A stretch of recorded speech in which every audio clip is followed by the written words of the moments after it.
Good evening, everyone, and welcome to the Saco City Council meeting for January 13th, 2025. We are going to start the meeting tonight. We do have 3 workshop items presented before we start the official meeting call to order. So first tonight, we do have a presentation for the commercial and industrial revaluation with Kevin Lee from KRT Appraisals. And with us this evening, we have Assessor Kate Kern and Deputy Assessor Sean McCarthy.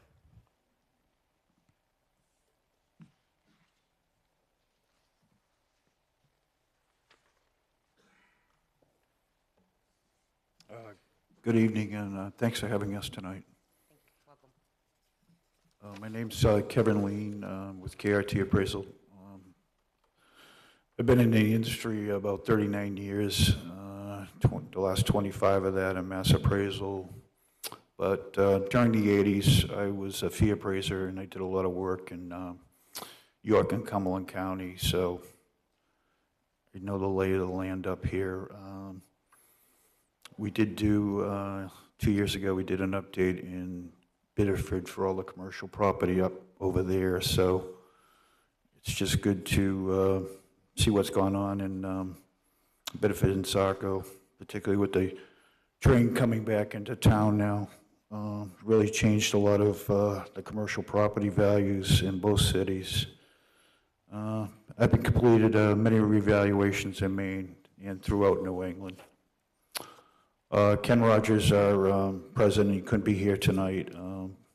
Ken has 33 years of appraisal experience. 30 of that is in mass appraisal. Done many revaluations around New England, 30 revaluations in Maine alone. Ken's also a former assessor. He was the assessor in Auburn, Massachusetts.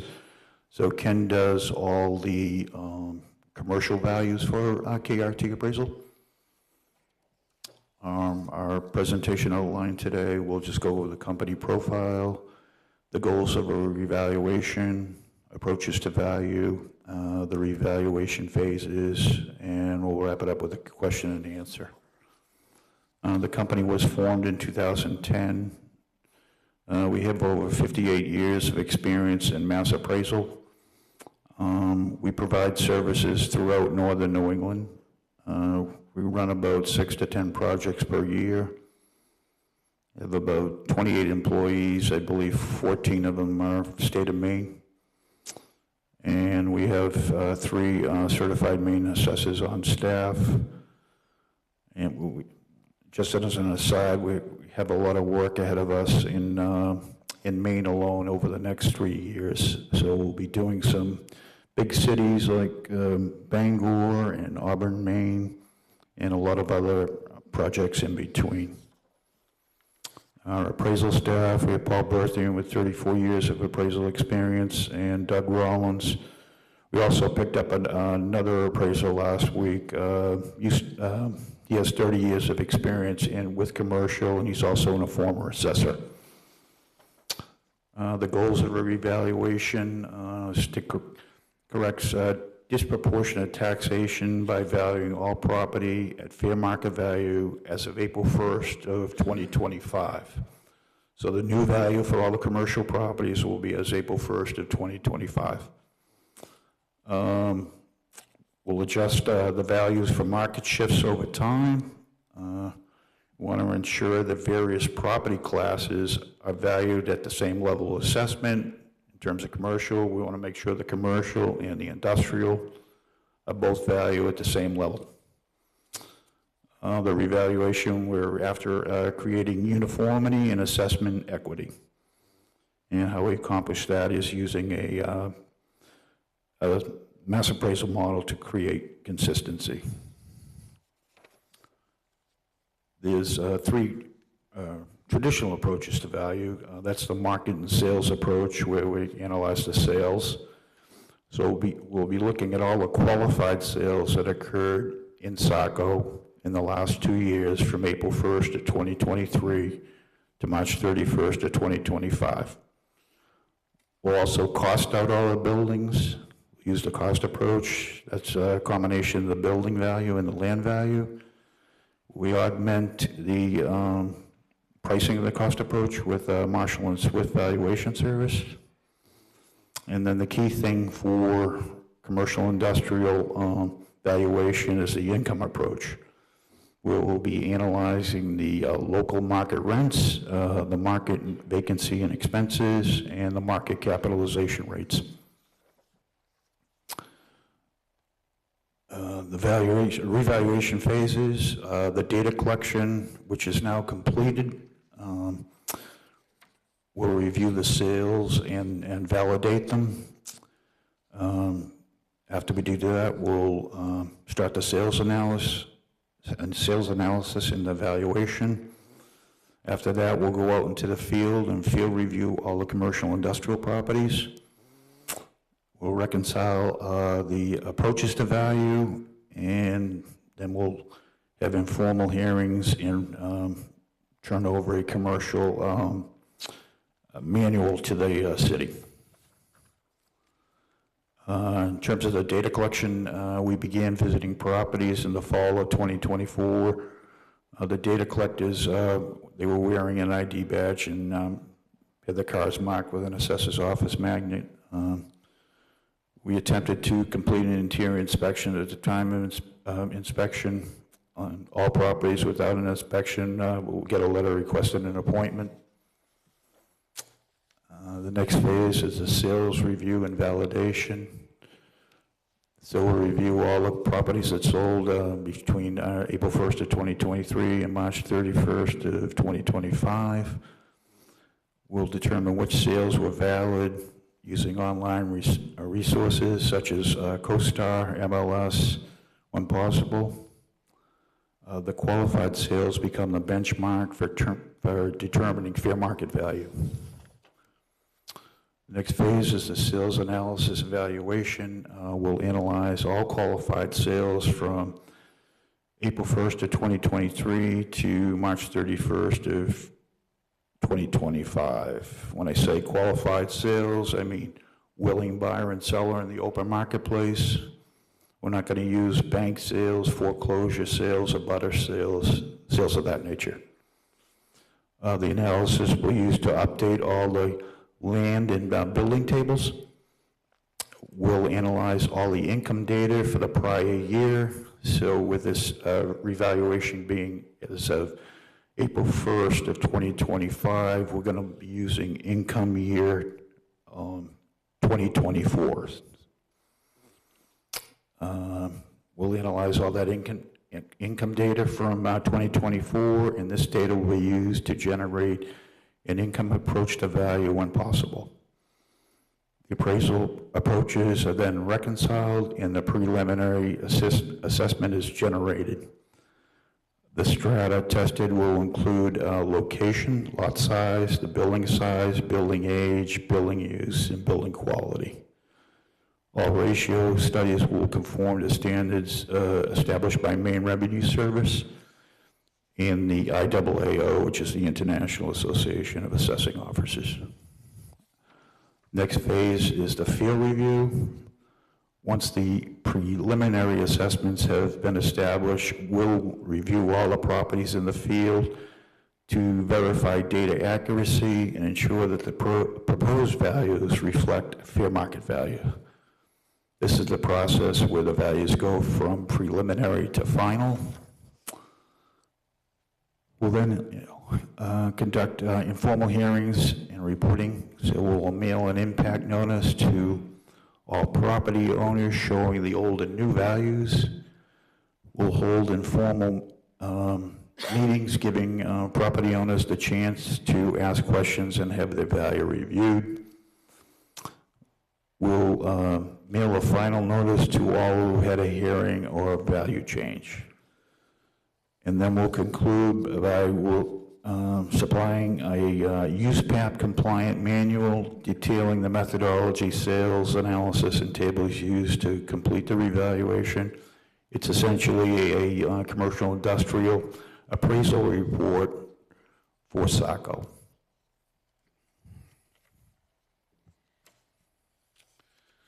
Are there any questions? Great. Thank you. Do we have any questions from the council for Kevin? Councilor Hatch? Thank you, Mayor McPhail. And if I could, I think, direct this question at Kate. When was the last time we had a commercial revaluation? I was just trying, is this on? Yeah. Yeah. I actually don't know the, Pull it. There you go. Thank you. I don't know the exact date, but I know it was several decades. Decades, okay. I started in '99, and I know there had not been done Okay. one since then, and prior to, I can't tell you.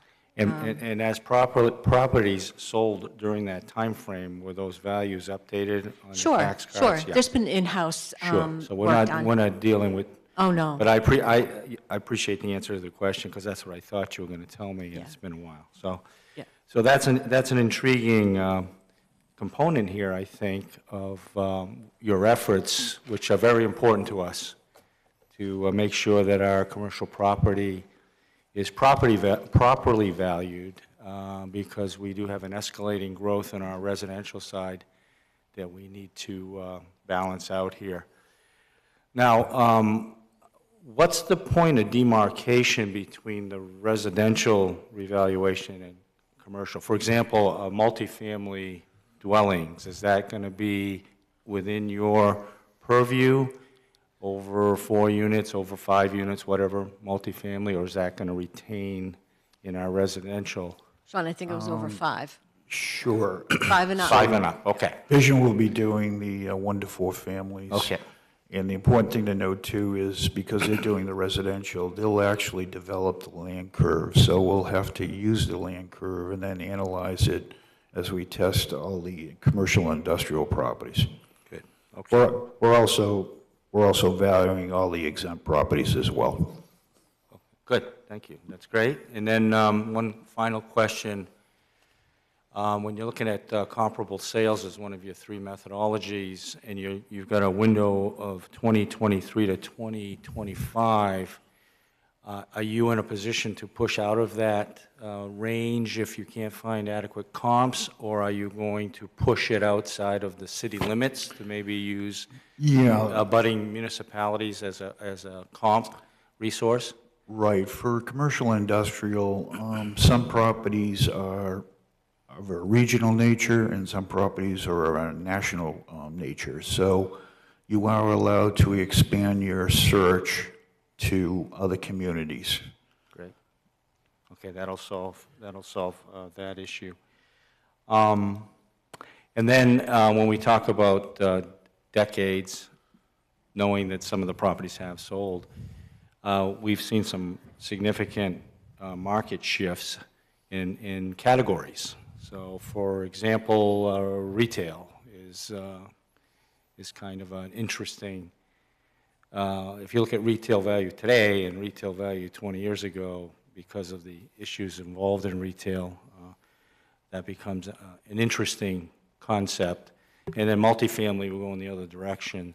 So I'm assuming that all of this data that you're going to collect will vet that out and end up giving us appropriate valuations. That's correct. Okay, great. All right, thank you. Thank you. Anyone else? Okay, not seeing any additional. Thank you very much.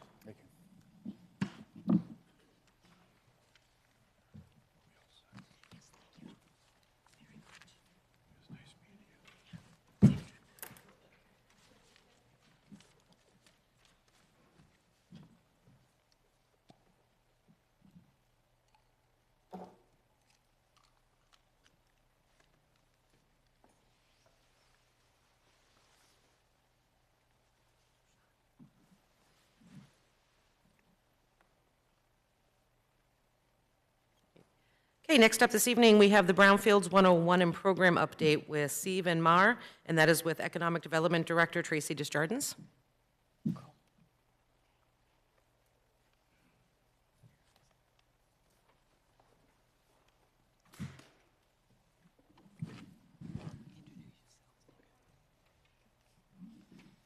Good evening. My name is Nick Sabatine, and I am CVM Mahar's Brownfields Program Lead. I've been practicing in the state for really the bulk of my 30-year career. working on projects similar to the one that you have here in Saco. So looking forward to the discussion. And I'm Jamie Medor. I'm the project manager working on the Saco Brownfields program. Similar to Nick, I've been working on brownfields for most of my career in Maine, so several years. Say how many? Thank you, welcome. Would you prefer us to stand or? Whatever you're more comfortable with. Okay, all right, great. Well, thanks. So the purpose of tonight's discussion with you all is just to inform you of the grant that Saco has been awarded back in '23, and to talk a little bit about what a brownfields is and how it can be utilized on sites throughout the city. So we should start off by defining what a brownfields is, and typically I just don't read slides, but I'm going to read this one for the for the definition.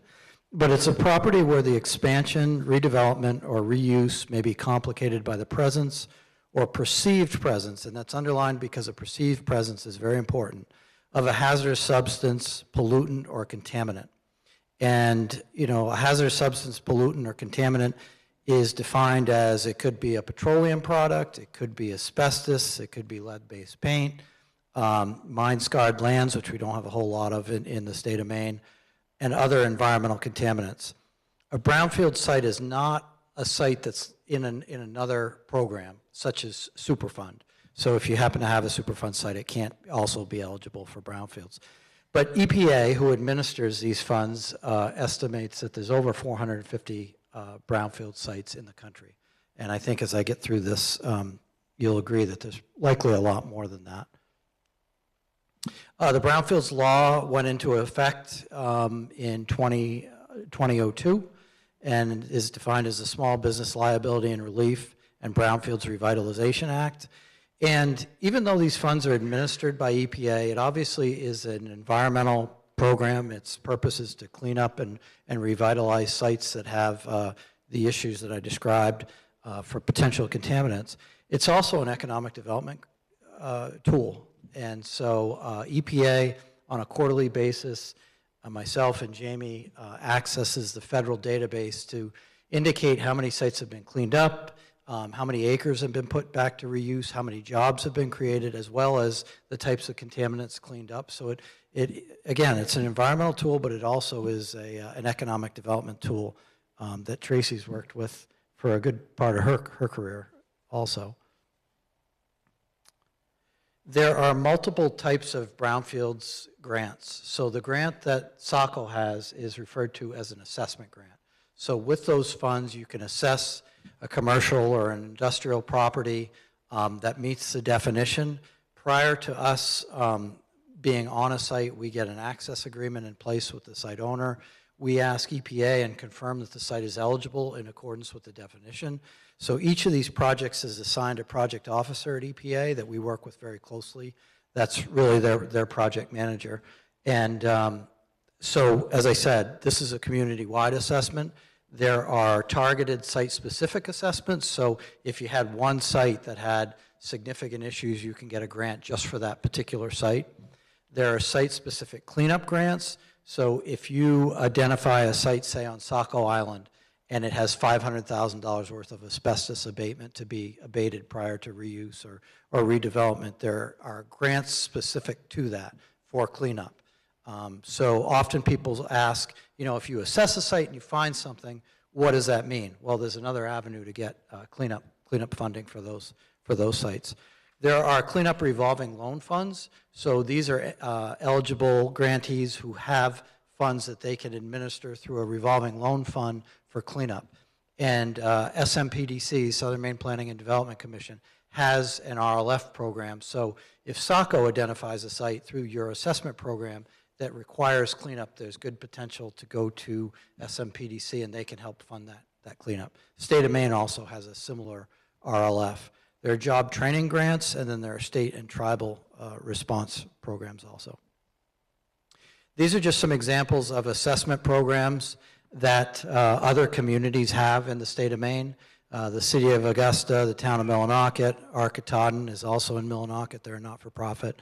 South Portland, Gardner, Bath, Belfast, Portland, And as I said, Southern Maine Planning and Development Commission actually has had a brownfields program. SMPDC in Portland have had some of the longest standing, most successful programs in the state.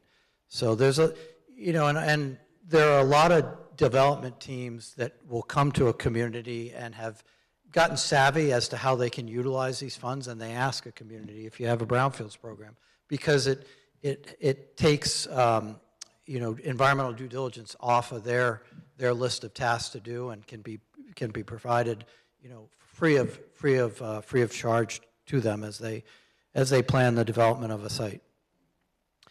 Saco actually has a long history of utilizing brownfields funds. So years ago, we worked at the old tannery site in town through the DEP's program. The now Public Works Department is utilizing part of the Saco steel site. That received a brownfields cleanup grant. At the time, I think those were $200,000 that we did the cleanup there. And then I've personally worked at Saco Island for much of that development. And most of that was privately funded. But again, you know, worked some with SMPDC on those projects. So we've done a lot of work in Saco, and Saco has really strong history of utilizing these funds. So Jamie is and what I didn't mention is that I'm kind of program management. I work closely with Jamie and EPA. Jamie's your day-to-day project manager, and she's going to talk to you some about the program and where it is today. Yeah, thanks. So Nick kind of talked about the Brownfields 101, and now I'm going to talk about specifically Saco's program. So what you guys have, what your options are, how you can use the money, how it can ultimately benefit your community. So the EPA awarded the city of Saco a $500,000 assessment grant. So this is money that you guys now have to conduct assessments on properties within your city. It has to be used within this 4-year grant period, so we received it in July of 2023, and it has to be expended by September 27. After it's expended, you just apply for more. This is something that every year there's an application process, and you can always apply for more funding, and it actually looks favorable. The more you use it, the more you demonstrate need, and the more likely you are to get supplemental funding. The project team from the city is Tracy Desjardins. As Nick had mentioned, the EPA and the DEP are involved in all aspects of this. It is administered through EPA, and the DEP also has a role of making sure that all of the assessments that are done are done in accordance with state standards. So we have project officers from the EPA and the DEP who are intimately involved with all of our assessment projects.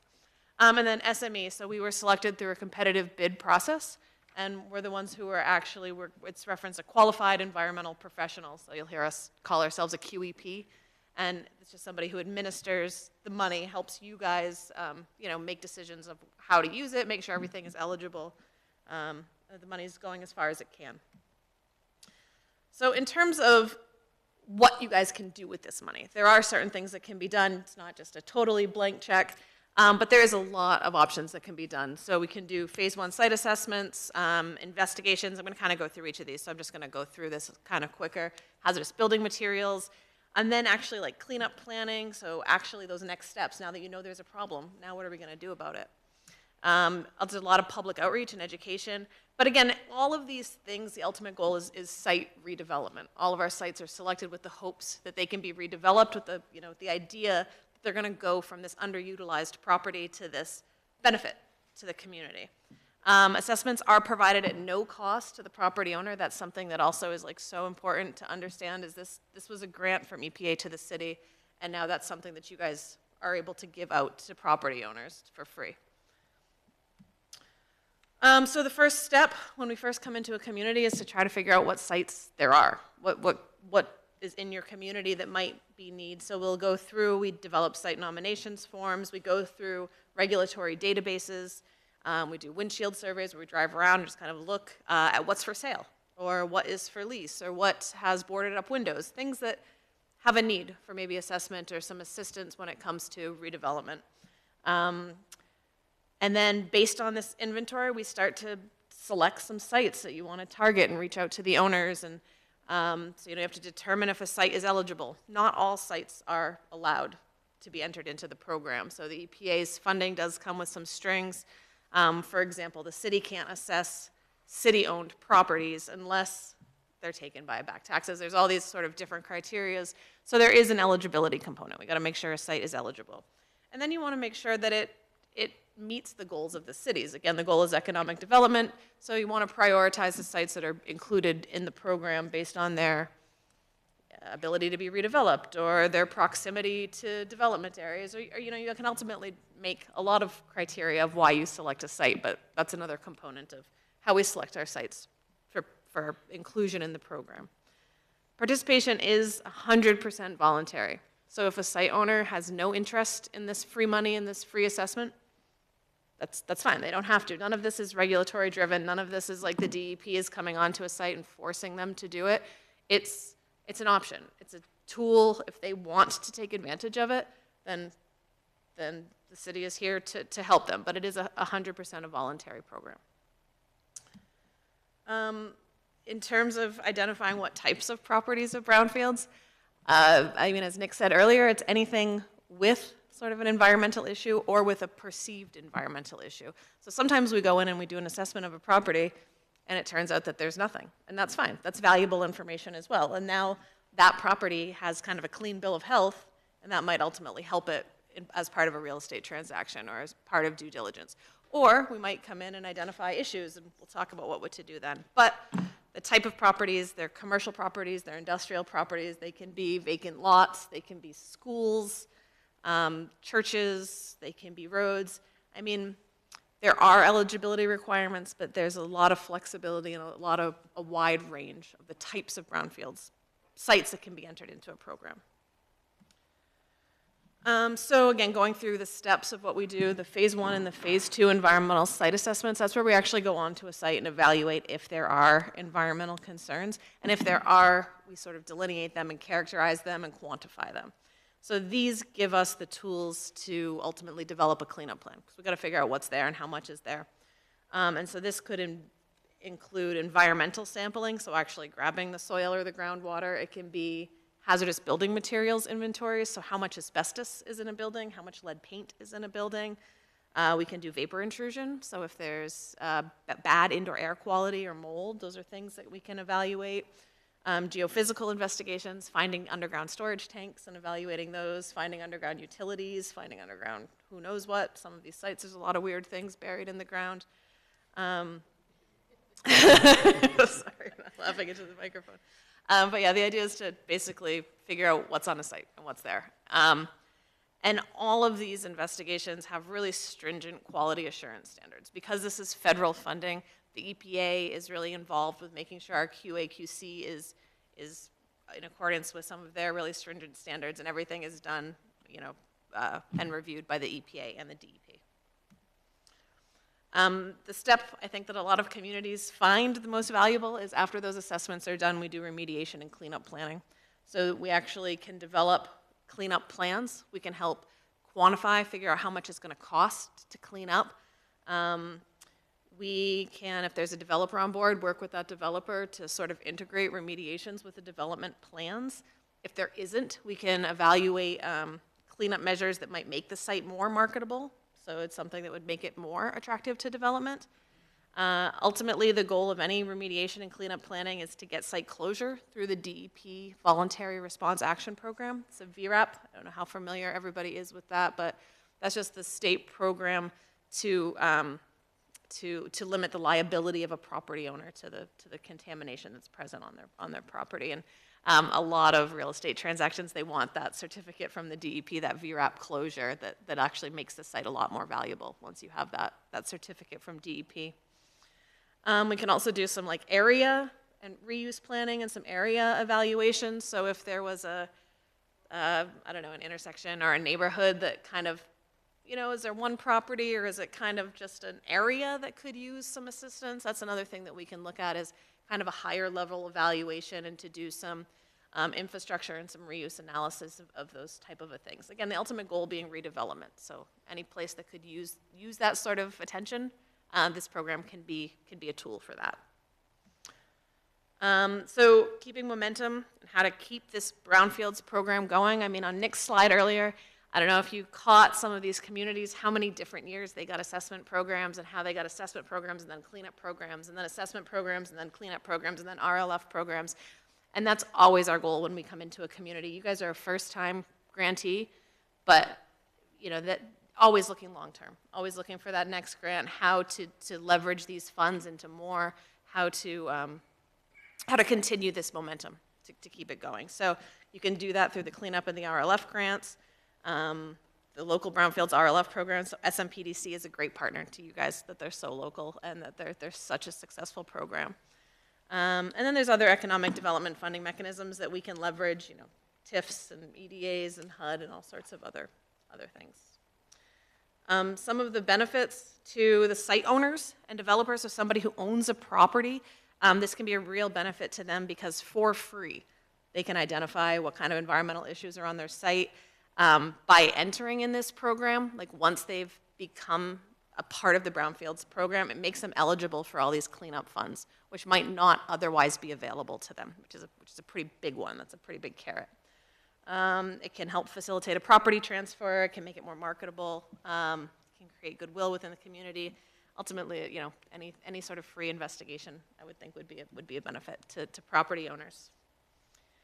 And the benefit to the city and the community is also pretty profound. It can help you guys target some of the goals for your redevelopment and reuse. It can help eliminate environmental concerns. Some of the impacts on residents can help you mitigate those things. Can promote site redevelopment, attract new investment. It can really, you know, getting rid of some blighted properties or some properties that are sitting vacant, you know, that really can improve community pride and help just with community involvement and the community participation and improve public safety. So what we've been doing since we have been hired, we have had 2 sites now entered into the program. So the first one was the Saco Industrial Park site. We came in and we did a pretty thorough investigation. That top picture shows all of the different soil and groundwater samples that were done at the site. We are in the process of doing an environmental media management plan. So after the results of those phase 2, actually developing a plan of how the soil has to be managed during future construction. We're doing a site survey and doing a redevelopment constraints analysis. So at the end of this process, what the city will have is ultimately a plan that shows how much of the site is developable, things like wetland setbacks, easements, you know, areas with this soil stockpile, but it will actually be a tool that will help you really understand how developable that site is. And then ultimately, we'll want to submit that to the DEP VRAP, so they have buy-off and you have that certificate that'll go along with the site, so you can ultimately sell it or redevelop it as you see fit. Another one that just got entered into the program, so is brand new, is the 509 Buxton Road property. That is owned by the city. It's one of those sort of exemptions because it was taken for back taxes. We were able to get it into the program. And that's another, it's a large acreage site, could potentially be a great place for residential. However, right now there are drums on it. That's what the bottom photo is. So it's a site that needs a little attention before it would ever be sort of appropriate for any sort of a redevelopment because there's all sorts of drums and junk cars and stuff on it right now. We also have done a preliminary inventory of brownfield sites, and we have developed some public outreach materials. Public outreach is a pretty important part of the program. We want the public to be involved. We want input. We want them to help guide this program. We want you to help guide this program. So we've developed owner outreach letters, a trifold brochure, some handouts. We've developed a brownfields website and inventory, information repository, excuse me, and all of those should be going live and being distributed soon. And you guys all have copies. I think Tracy gave you all copies of those documents. So yeah, still looking for input, but those are pretty much ready to start distributing, which we're excited about. Great, thank you, Jamie. Any questions or comments? Sure. Yep. Councilor Hatch? Thank you, Mayor McPhail. So if I understand this correctly, we can use this program, I'm trying to think of development here. If we have a buyer and a seller, and the seller's interested in developing the site for commercial use or whatever, residential, whatever, we can use this to help facilitate that transaction at no cost to the buyer. So what is, can you educate me a little bit, just ballpark what a Phase 1 assessment is in this neck of the woods, cost-wise? Sure. As you can imagine, they vary depending on the size of the site Sure. and acreage and Yeah. structures. Give me a range. But typically, a Phase 1 somewhere in the ballpark of $4,000 or $5,000. Okay. And you'll often find when property is transferring, you know, an industrial site or a commercial site, that if a bank or a lending, you know, organization is going to make a loan, they oftentimes require a Phase 1. And so this can be provided to We have them many at- banks that do require. They do, Yeah, exactly. The So- larger banks who are involved in major projects generally require, they used to get away with the site assessment questionnaire that they found very inadequate, and Yes. so they just jumped to an ESA. You seem Phase quite 1. knowledgeable in this. I'm a this, banker, yeah, yeah, Okay. commercial real Yeah, estate. exactly. So experience, yeah. oftentimes, you folks are utilizing. So this is with the intriguing part, and then so I get that piece, and then I'm assuming, because we've had some very general conceptual discussions about ways to create public-private partnerships to try to attack the affordable housing component, which I personally believe is the only way it's going to happen. And so let me just give you a for instance. If the city of Saco sees a piece of property that it would like to simply acquire, I'm assuming that we could take some of this money and do whatever the Phase 1, and if it leads to a Phase 2 and some sort of remediation plan, that those projects could also fall into this program. That is correct. Okay, so that's a real plus, and I think we got to put that in our back pocket. So the first property was actually just what we did. Yeah. And that was one on the industrial park. And that was when I first came here. It was the owner wanted to give the property to the city, and it was like, okay, let's get them in the Brownfields program, which we did. And now we're at that phase where we're coming, I'm going to be able to bring something to you and say, look, this is how much is developable. What do you want to do with it? Yeah. And that's the whole idea, is the city not to take possession of anything until they at least get them into the program, and then it secures the city from any liability. So I'm clearly seeing two paths here we can take that can be very advantageous to us in taking advantage of this program. So pretty exciting. That's great. Thank you. Thank you. Anyone else? Tracy, I know that when I was liaison with economic development, this was brought forth, so I actually was kind of the first. You were asking for businesses or areas that we thought as a group would be approached. And there were a couple out on the Portland Road, Route 1 district. Were they approached and not interested, or have we not gotten out that far yet? Right. We haven't gotten to the far of reaching out. So the idea is building the materials that we need to do the outreach. It was also working with EDC. Both Jamie and Nick were at tonight's meeting, and looking at identifying, and Jamie and I actually did a drive-through throughout the city and identified different sites of what potentials could be. But now it's going to be really honing in and using our marketing material, getting the word out, because just as Jamie has stated, this is voluntarily. So, you know, we want them to feel comfortable in kind of going through the program with the intent that if you want to sell your property, this is really a good way of doing that and being able to, you know, get it through the program and without a cost to you of having that done. Great, thank you. Councilor Berman?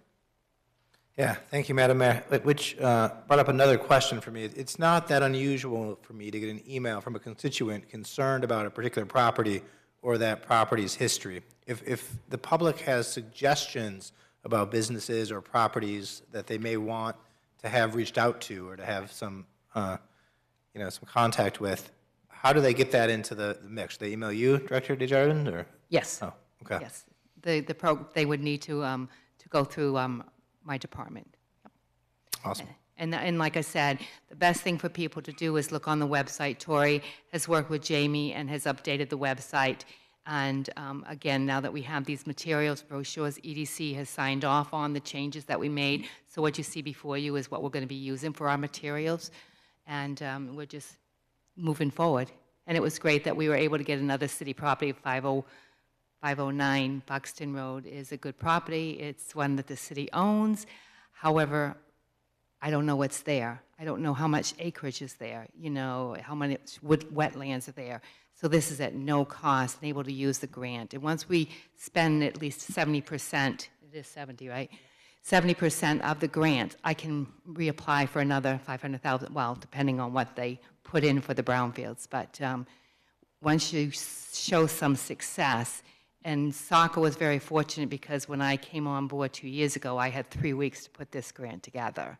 And we were able to secure $500,000. And they like giving money to first-time grantees, which Saco was. So if we show them the success of that, then that certainly helps down the future for more funding.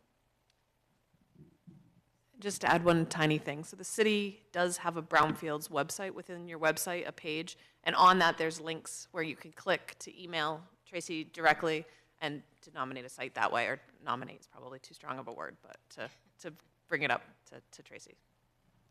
Thank you. Okay, thank you very much. Anyone else? Okay, not seeing anyone with any other questions. Thank you so much for the presentation. Thank you.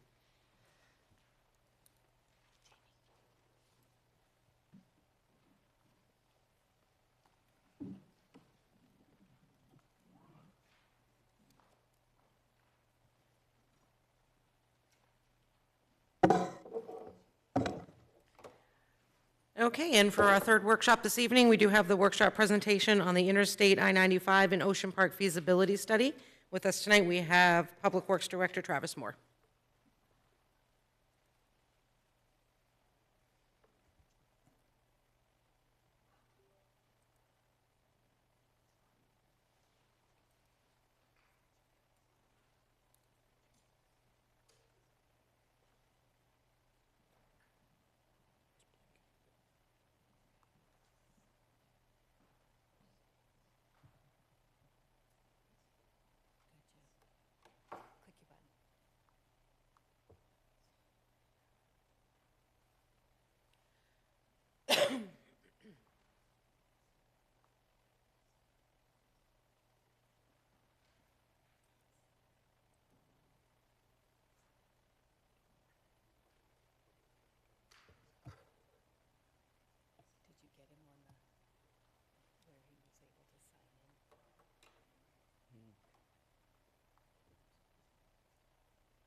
Always technical difficulties, sorry.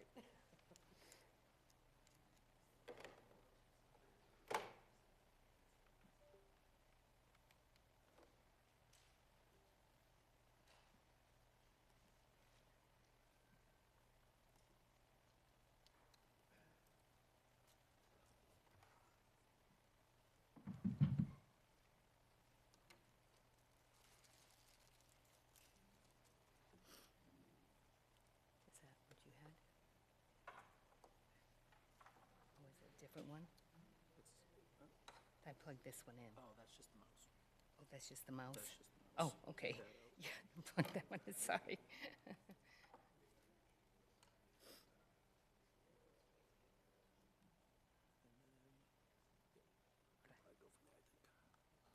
You're good. Thank you.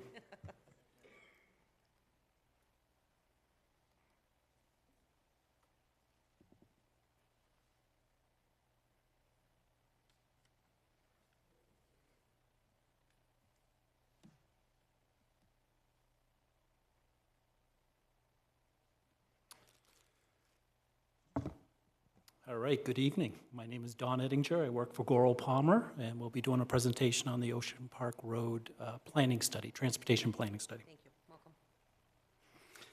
All right, I want to introduce the study team.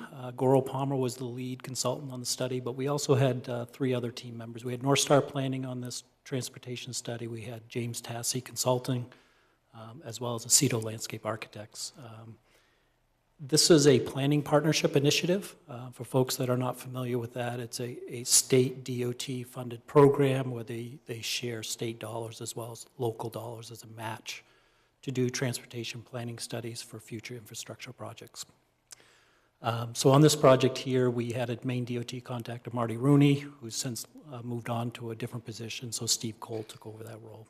On the municipal front, this was jointly funded by both the town of Old Orchard Beach and the city of Saco, with the town of Old Orchard Beach being the lead agent. So our contract was directly with the town. All right, this represents our study area. I'll try to use, no, I'll just describe it because I can't get the mouse to work. So if you look at the map on the left-hand side, you'll see I-195. So to the left of the screen is where the main turnpike is.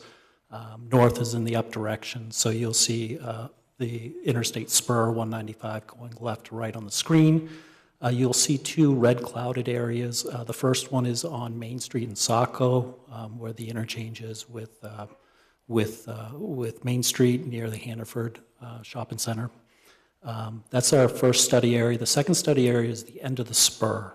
So where the interstate spur ends and transitions into Old Orchard Beach, that stretch of roadway section that continues up to the 7-Eleven gas station, or we call it the halfway intersection. So those are our two study limits. The scope of the project was to do a transportation planning study. These are the items that we looked at when we did this study. One was traffic operations.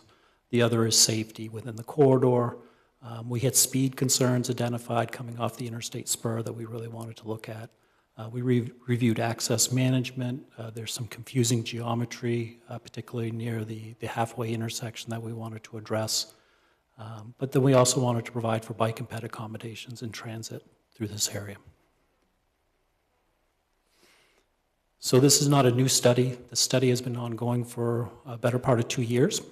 It started in the fall of 2022. And so we've been working with both municipalities and the DOT on this study. In 2023, we were working on concepts and traffic analysis. That carried into the spring of 2024, which would be last year. June of last year, we had our public meeting to present some of the options we were focused in on. Last summer, we spent time working on cost estimates, evaluation of those alternatives, and recommendations. We prepared a draft report in September of last year. We had a client meeting. It was actually here at Saco Public Works in October of 2024. We met with Old Orchard Beach Council in November of 2024, and we developed the final report at the end of November. So as part of the assessment, we wanted to look at high crash locations. You'll see the red dots on this graphic here represent those locations. We actually had two on Main Street in Saco. It's basically both eastbound off-ramps from the spur. So if you're heading eastbound from the turnpike towards Old Orchard, if you get off the first ramp to either go down Ocean Park Road or turn right to go into downtown Saco, that's a high crash location. If you went over the bridge and wanted to go north on Route 1, that merge area with Route 1 is also a high crash location. And then if you continue down to the end of the spur into Old Orchard Beach, the halfway intersection is a high crash location. There are other areas within this study area that may have high volumes of crashes or critical rate factors that are high, but maybe didn't trigger an actual high crash location. So this graphic here, I've been mentioning high crash location. I probably want to define it for folks here tonight. So a high crash location is defined as 8 or more crashes in a 3-year period and a critical rate factor of greater than 1.0. And that's a calculation that Maine DOT determines where they look at the severity of the crashes and compares them to other crashes throughout the state of Maine.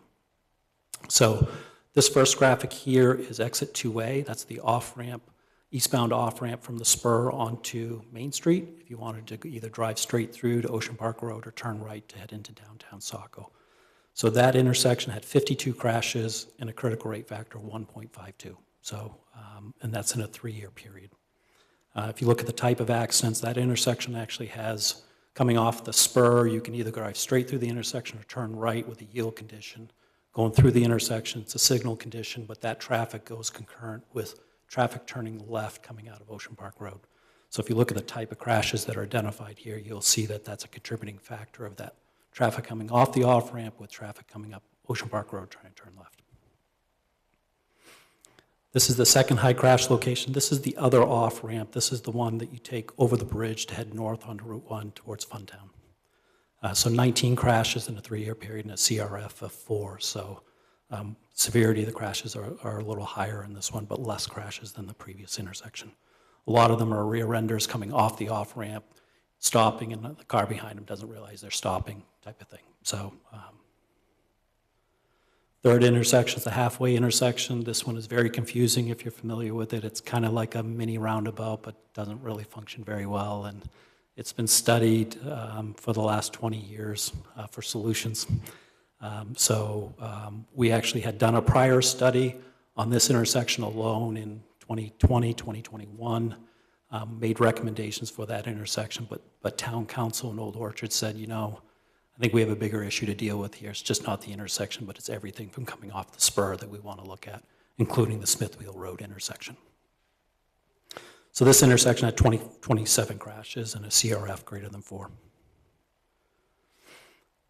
Another piece of information that is helpful to know is that your local MPO, PACS, the Municipal Planning Organization, they did a road safety audit back in 2021. They retained the services of EHB, another consulting firm, to look at it. And in their report, they actually looked at the 2 ramps here on Main Street in Saco. And as an outcome of that study, one of the recommendations was to eliminate the through movement coming down exit 2A that drives straight through to Ocean Park Road. That study done in 2021 actually recommended eliminating that through movement and having traffic travel down to the end of the spur where Ocean Park Road ties back in and allow them to make that movement. Today, you can't do that. You can't turn right coming off the spur into Ocean Park Road, and you can't come off of Ocean Park Road and turn left. So because of that, I think implementation of that recommendation could not be done until they could figure out a solution at the end of the spur. So as part of this study that we've been working on, we took those recommendations back on Main Street for those ramps and incorporated into what we were recommending coming off the spur up to the halfway intersection. So the next few slides will kind of present what we're recommending in our report. This first graphic here is Main Street in Saco. On the left-hand side is exit 2A coming off the spur. So you're seeing here, we're just proposing to maintain a right turn movement at that intersection and eliminate the through movement that would tie into Ocean Park Road across the street. The other ramp heading north on Route 1, which is on the right-hand side on the screen here in green, we're recommending some geometric improvements there to improve the sight lines and to control speeds, to make speeds a bit lower coming around that ramp. And we're also recommending clearing in that area to improve your sight line coming in there. So this graphic is further to the east from Main Street heading towards Old Orchard Beach. And so if you drive that area, it's 2 lanes going over Main Street on Route 1, and then it tapers to a single lane before it enters into Old Orchard Beach. There's still, that was done to help control speeds. There's still speed concerns coming off that spur. And so part of the solution that our study team has come up with is we're recommending changing the location of that lane drop from 2 lanes to 1, moving it back closer to the west towards Saco, about 1,000 feet. So it's about 3 football fields in length. We would start that taper from 2 lanes to 1. And then after they form into a single lane, we're recommending a traffic calming device, a roadway chicane, where we introduce some horizontal geometry to force people to slow down, similar to what you would have going into a roundabout. You may not notice it, but there's usually geometry that controls speed entering a roundabout. And then continuing from that, at the time we had actually studied 3 different options here coming off the spur. We considered a signalized intersection, a roundabout, and an unsignalized intersection similar to today's condition. After analyzing the advantages and disadvantages of each, our recommendation is to move forward with a roundabout here.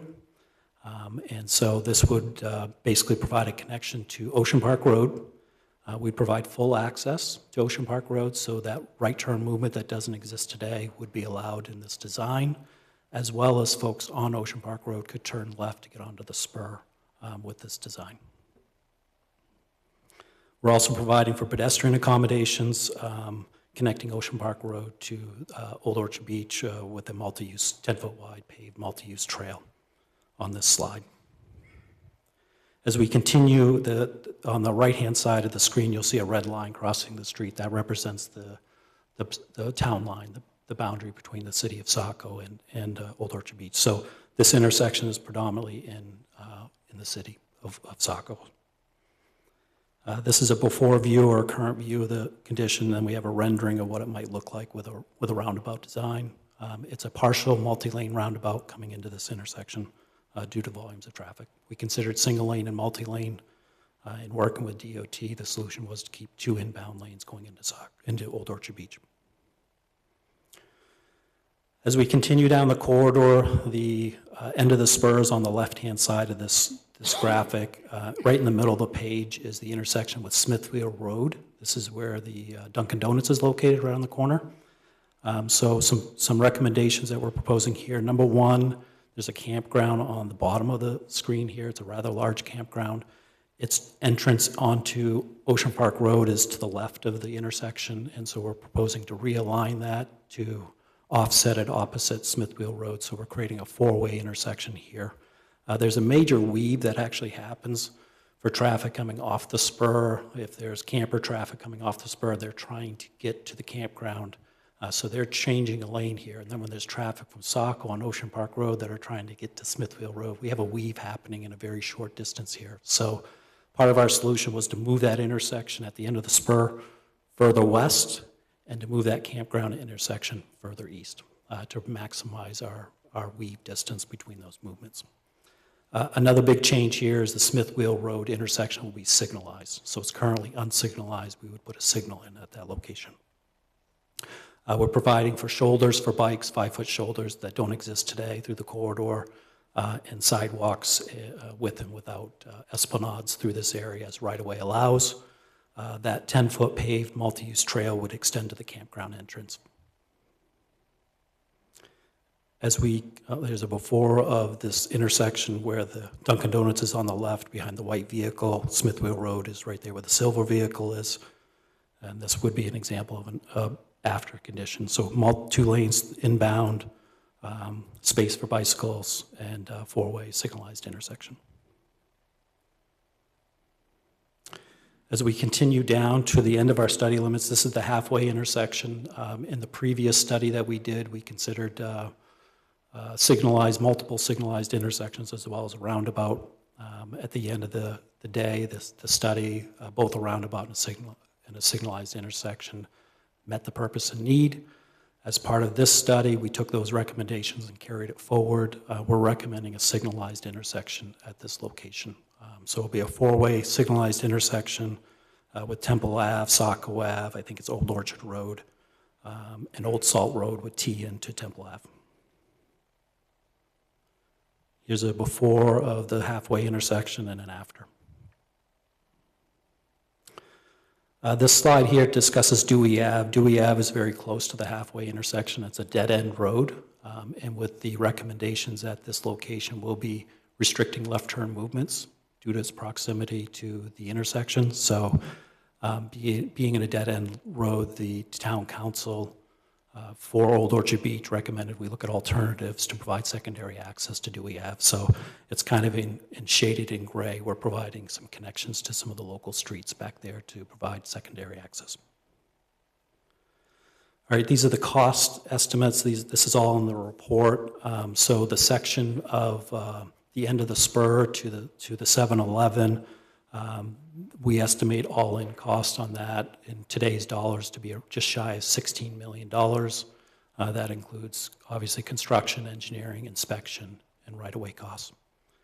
The graphic on the upper right is for the off-ramps at Saco Main Street, and I believe it's $600,000 is our all-in costs on that, including construction, inspection, engineering, and right-of-way. And then the bottom right is Dewey Ave costs. So we did an evaluation matrix. The primary difference between the alternatives that we looked at was at the end of the spur, whether to do a signal, a roundabout, or an unsignalized intersection there. So we did a qualitative evaluation matrix where you can see on the right here where we scored different criteria in red, yellow, green. Red scores poorly, green scores better.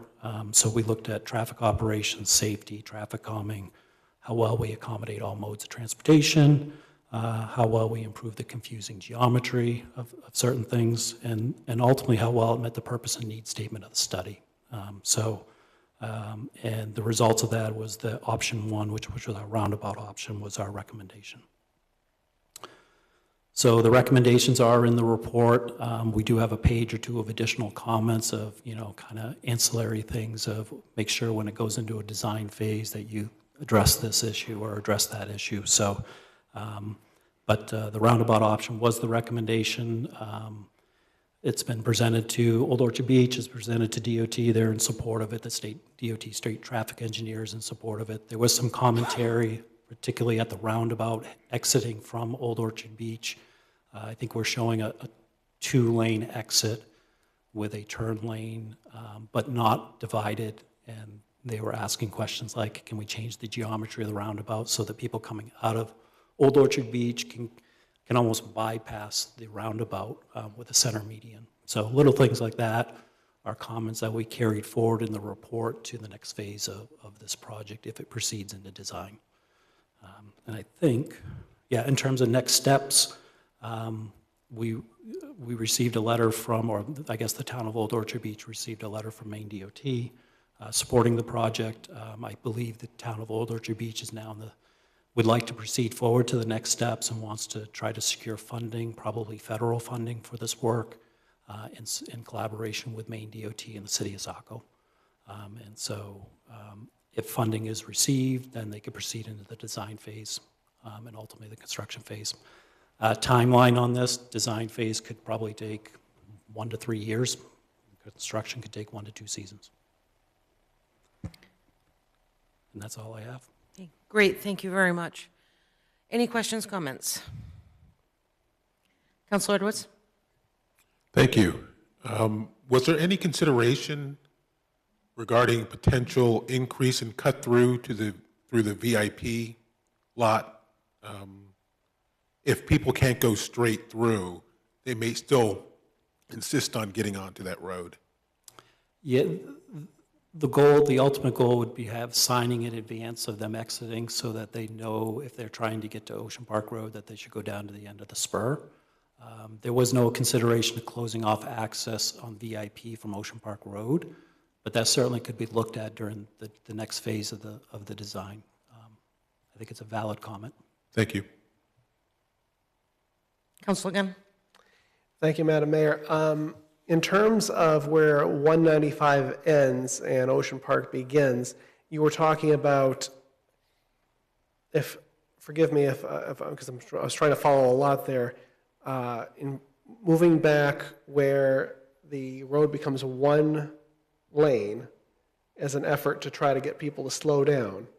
But the second we go through the new roundabout there, it's 2 lanes. Correct. Could you explain a little bit more rationale in terms of how you see realistically going from the 1 then jumping back to 2, that's going to remediate speeding and or, let's just say, enthusiastic driving for people that time of day? And I say that as someone who uses that term, from industrial park to 2B quite frequently. Can't tell you how many times I almost had my butt run off into a ditch for people gunning into Old Orchard. So short of having police just park there 24/7, please talk us through the rationale of how this realistically would stop people from gunning through into Old Orchard. Yeah, so what I would say is roundabouts by their nature will control speed by geometry. So right now you have a free flow movement coming into Old Orchard Beach. When you introduce a roundabout, you're going to force vehicles to slow down to go around that curvature. The other thing that's different is currently people coming off the spur have the right-of-way. They free flow. That will be different with a roundabout. So if there are folks coming out of Old Orchard Beach that want to turn left onto Ocean Park Road into Saco, they're in the roundabout first, they have the right-of-way over that traffic coming off the spur. So it will be a yield on entry coming off the spur, and they have to, and the reason why we have 2 lanes in the roundabout is that exact reason, because now we're asking traffic to potentially stop for any left turn movements coming out of Old Orchard going to Saco, Ocean Park Road. So we'll use geometry. Part of the reason why we selected the roundabout over the signal was speed control. Because if you get a green signal there, cars are not going to slow down going through that signal. So we wanted to use the roundabout geometry to help control speed coming into Old Orchard. Follow-up, if it's 2 lanes, though, in that rotary, certainly people that are going through are going to still be going at a higher rate of speed. Would not be practical to have it 1 lane in through the rotary to compel people to slow down, because, again, if they can go through, they may not, they are still going to behave, would they not, as if they still have the right-of-way? Yeah. So it's an interesting discussion. You have 2 lanes coming off the spur. Our design purposely drops it down to 1 lane before they enter the roundabout. It will flare out to 2 lanes before the roundabout. But the DOT traffic engineer was in support of it. The traffic calming coming off the spur was recommended on any of the options we came up with. So moving that two lanes to 1 lane drop back 1,000 feet, as well as the roadway chicane, was going to be a recommendation with any of those options. While I understand your concerns, we feel that speed will be better controlled with the roundabout than in the existing condition. And last question on this, moving it back 1,000 feet, again, the way we have it right now, it's clearly marked that the speed limit drops. Unless there's a police officer there, no one is actually obeying that. That's correct. So therefore, you talked about something about by moving it back 1,000 feet, is it just more signage there, or is there something you said about the line to sort of psychologically get people to slow down at that point? Correct. So the idea, we wanted to create more space. We wanted to create a longer distance where you have the single lane. Because right now what happens is you're coming at the end of the spur, it's 2, it drops to 1, you go right into the urban environment, and you have the merge with, the parallel merge with Ocean Park Road. So our idea is let's pull it back even further and create that single lane effect for a longer distance. And then you'll see here, which probably will be incorporated into the approach to the roundabout, but that roadway chicane where we have a single lane, and now it's instead of a straight shot like you have today, we're going to introduce a roadway chicane, which is some curvature in there. It's going to force vehicles to have to navigate that at slower speeds, makes them more aware they're coming into an urban environment.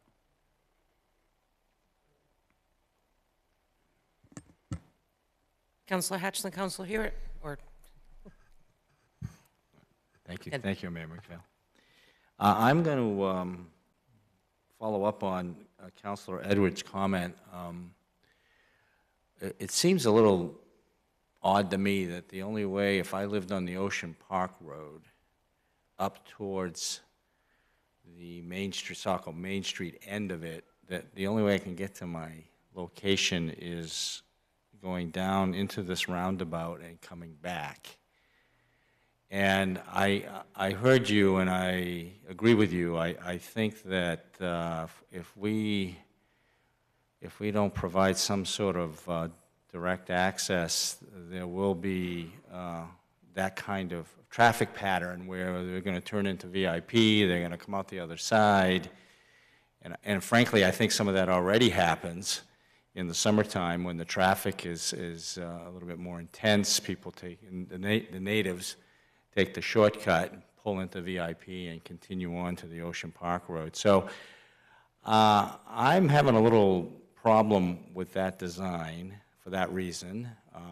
I don't know if you've had any, and forgive my ignorance here, but if there have been any public comment about the proposal here and whether or not the folks who actually live in those areas have had a chance to express themselves. I know that if I lived in that area, that would be a big concern. However, I do understand, because I have personally come off the spur, and normally I would take a right and go down Main Street. That's my normal pattern, but every once in a while I'd want to head straight through to the Ocean Park Road, and the folks that are coming up don't yield on a left turn, and I can see where that would be a high crash site. So I don't know, and you know, all these things we talk about are driver behaviors, but I don't know if there's a better answer to alleviating that crash site than what you've got proposed here. So just a general comment. Thank you. Thank you. Councilor Hewitt? My first question is how, I know that the municipalities are going to spend 10% on this. Is it going to be divided between Old Orchard and Saco, or how will that be allocated or handled? I'm probably not the best person to answer that question. I don't know how it would be allocated.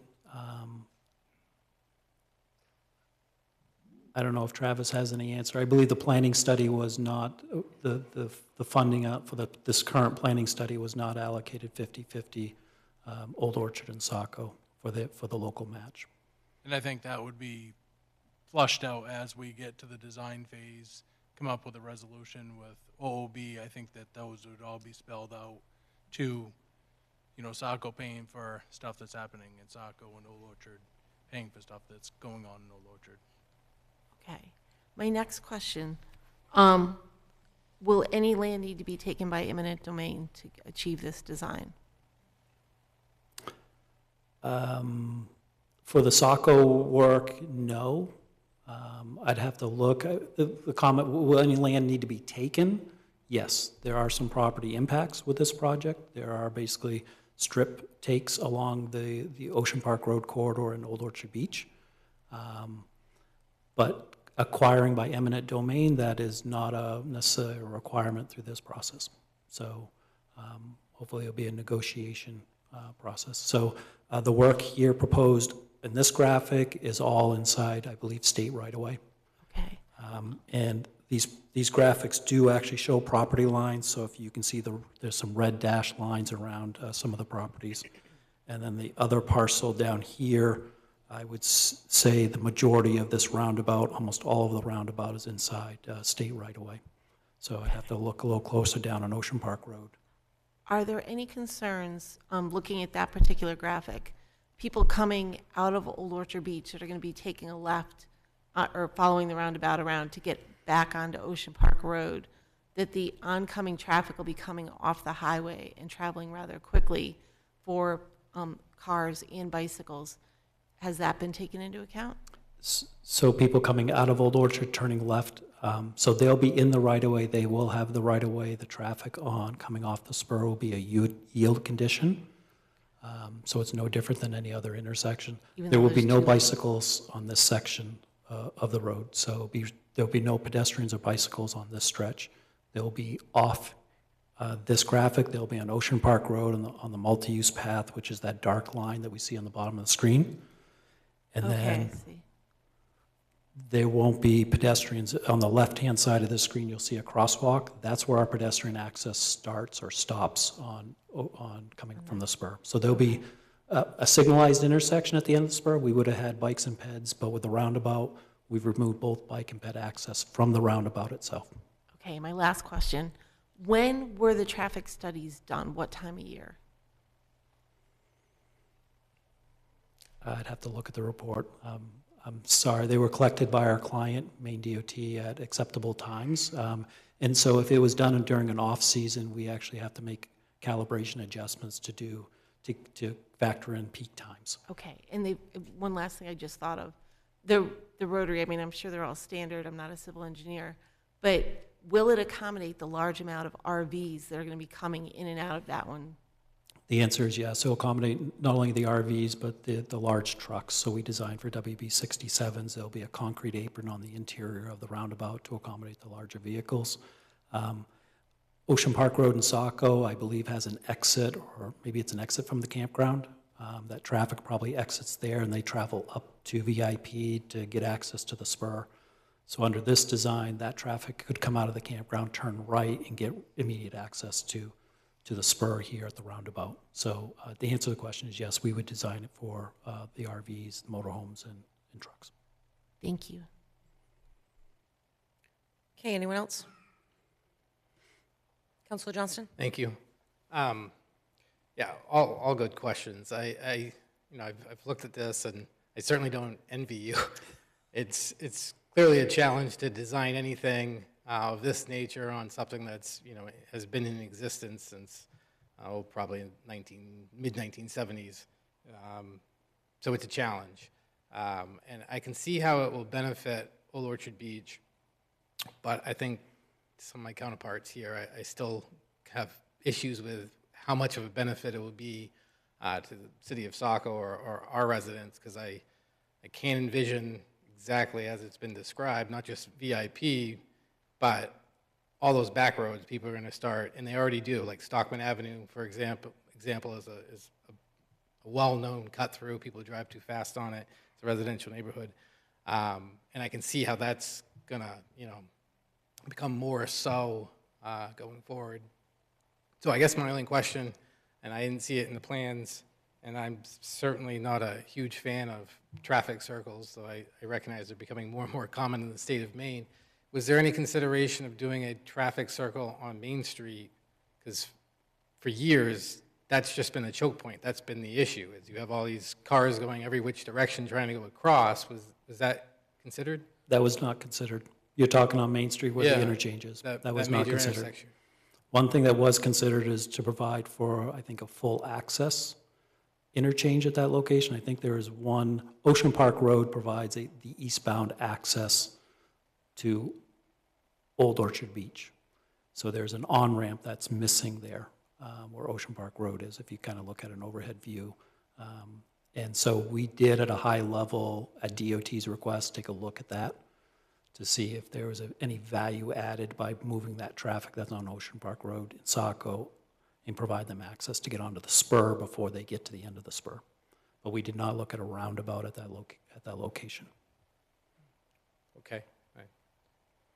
Yeah, I mean, it wasn't looked at. It wasn't looked at. I just think it may make some sense there, just because, again, I'm envisioning it, and I don't really frequent this area as much as people that live in the area. But I can see if I'm coming from the spur or Portland, and we're encouraging people to use this exit as we are trying to encourage people to use the new exit out on North Street for that segment of the town. If I live on the Ocean Park Road or if I live in that other neighborhood, I'm either forced to go all the way down, go through this roundabout here. I can see how it's going to get congested. Or I come off on Main Street still and I cut back around and try to take it, and that's, yeah, I have no answer. I can see it coming, and as a member of traffic safety, I'm not really looking forward to the future complaints that are going to exist.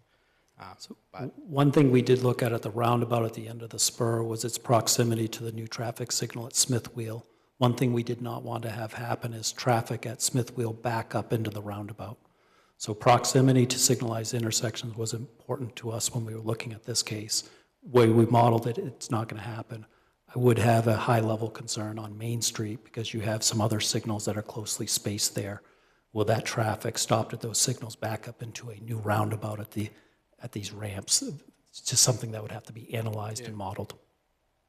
And then just one last question, and I certainly don't want to necessarily design everything around one parcel, but on that slide, if I was the owner of that last parcel that has the hammerhead there, and again, I'm far away, but if I was going to go to my property and I'm coming down the spur, I take the right, am I able to get over to that little? You are. There's a break in the island to allow left So I'd turn have movement. to stop and then stop the flow of the rest of the traffic to go cut over to my property. Yep. All right.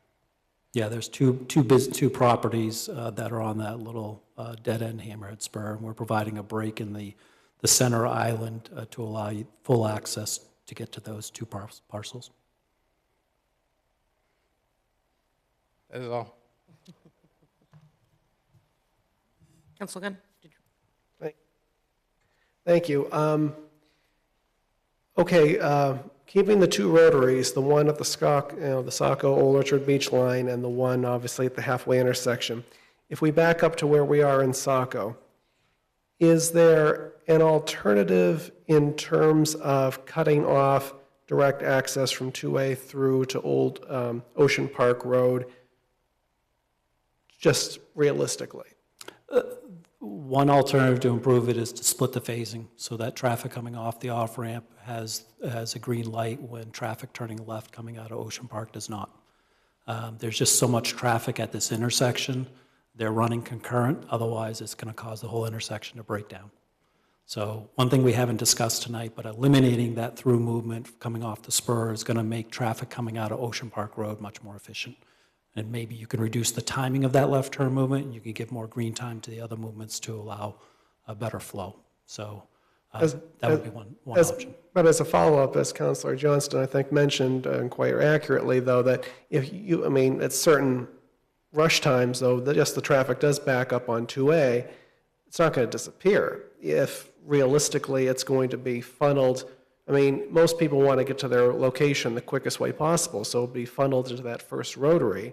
So I don't see realistically how cutting off direct access is actually going to cut off the flow unless you have, again, people using the back streets, which we have plenty of issues with already, people gunning through our back streets, not obeying the speeds. So I understand the DOT had their, what they're looking for from what you folks are trying to accomplish, though, but I'm seeing this sort of, swapping out one problem for the other just by cutting off the direct access without considering light improvements at that intersection or flow movements or adding other islands or perhaps restricting turn on right or something of that nature. It's just, it seems, I can envision this having what I call the Nightville effect. When they built the Casco Bay Bridge, bypassed Nightville and South Portland, it makes that traffic flow very smoothly, but it also destroyed that neighborhood's commercial viability, destroyed its flow through traffic. So the only people who go to Nightville now are people who live in that area. And Ocean Park, certainly plenty of commercial use, plenty of residential use. I don't see this as being potentially beneficial to our side of the city. And as a city councilor who was on this side, who we weren't really brought into this conversation because this has been Old Orchard's baby until really realistically this year, I have a hard time sort of jiving that part where we cut off one of our main thoroughfares at that point when the real issue has always been the halfway intersection. So it's one of those things where I don't know as a city how we sign off on something that's really going to affect people negatively in that part. I don't see how we do it. Thank you. I'd like to put in a few comments on this. I actually was fortunate enough to be at the very first meeting in Old Orchard, only because I have family that lives in Old Orchard. I did not hear it from Saco. I was a counselor at the time. I attended that meeting. For our piece of it, at the off-ramps, it was traffic control. To me, this design actually increases traffic. I drive that every day. That is my route to and from work. Those of us that are coming off, I traditionally take the right onto Main Street, but if it's backed up because I'm that 2-minute late for the time-wise, I will go straight, and I will cut across down Ocean Park Road, down to Cumberland Ave. It's easy, it's quick. I'm taking traffic away from Main Street at that point and diverting it down. We are only going to increase traffic because those people are people like me that are taking the quicker route, so I'm not backing up the traffic, getting onto Main Street. And then people that live down on the outer side of the Ferry Road, they're taking that route as well. They're cutting down through Old Orchard all the way to halfway, and then taking the Old Orchard Road to Ferry Road. Now you are going to take all of that traffic, dump it onto Main Street. There is no turn point on Main Street until you get to Thornton Academy. No side streets, no nothing, straight down. So from Thornton Academy to the off-ramp, it is already bumper to bumper at 4:30, 5 o'clock in the afternoon, as well as 7:30 to 8 o'clock in the morning. So I feel that this is actually going to increase the amount of traffic as well as cause more damage because people are going to look for the shortcut. They may take that quick left that they're not supposed to. They are going to be cutting through VIP because we have that median on Stockman. It is also taking away from our residents that live down there. It is taking away from our businesses. We have multiple tourist businesses down there that rely on the visibility. You've removed that. So I am completely against 100% this plan here. When I went to that first meeting in 2022, that was my suggestion. We already create 2 lanes coming off that ramp so that the traffic is split. We know who's going right and we know who's going straight. Why can't we? There's plenty of room on that ramp to give the extra footage to create 2 lanes and adjust the traffic signal. Maybe people have to wait a couple more minutes on either side. But I think that is more of a benefit for people than anybody else.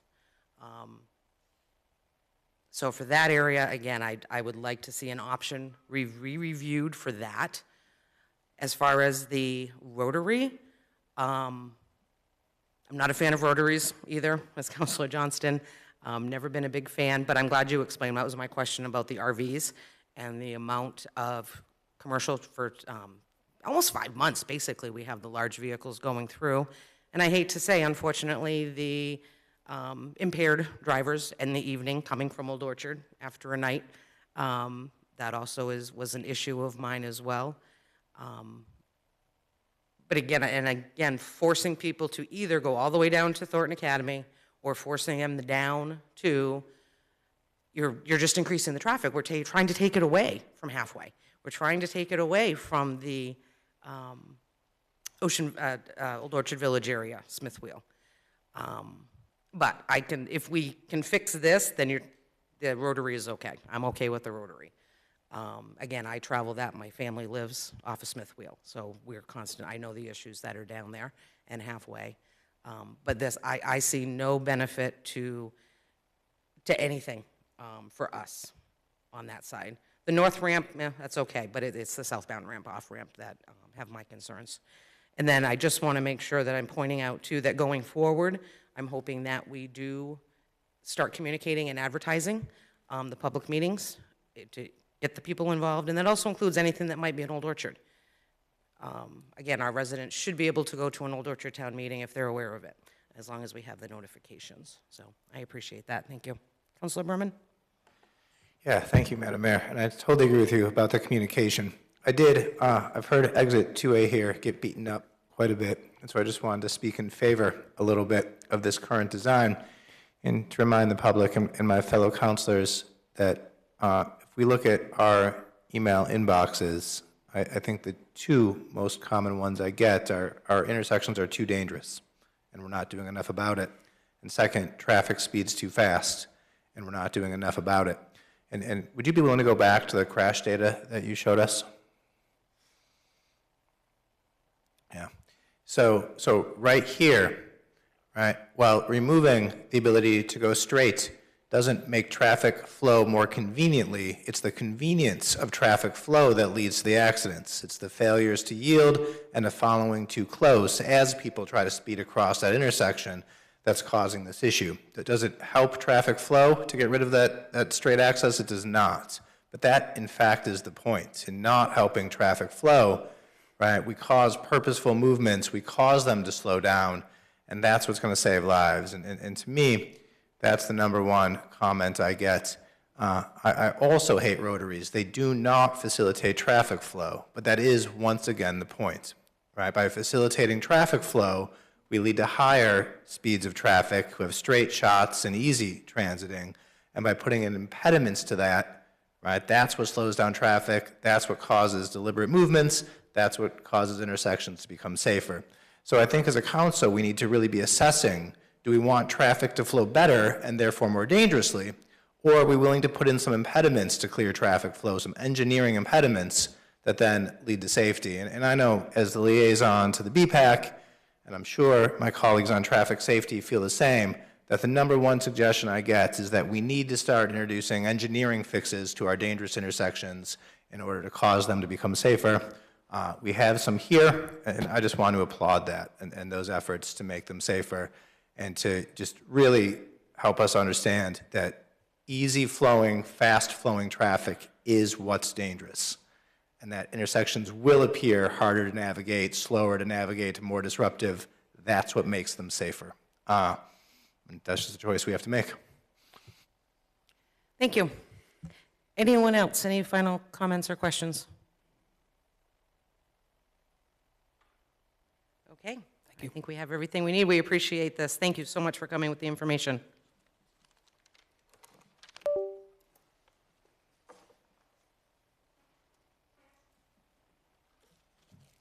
I'll grab this one.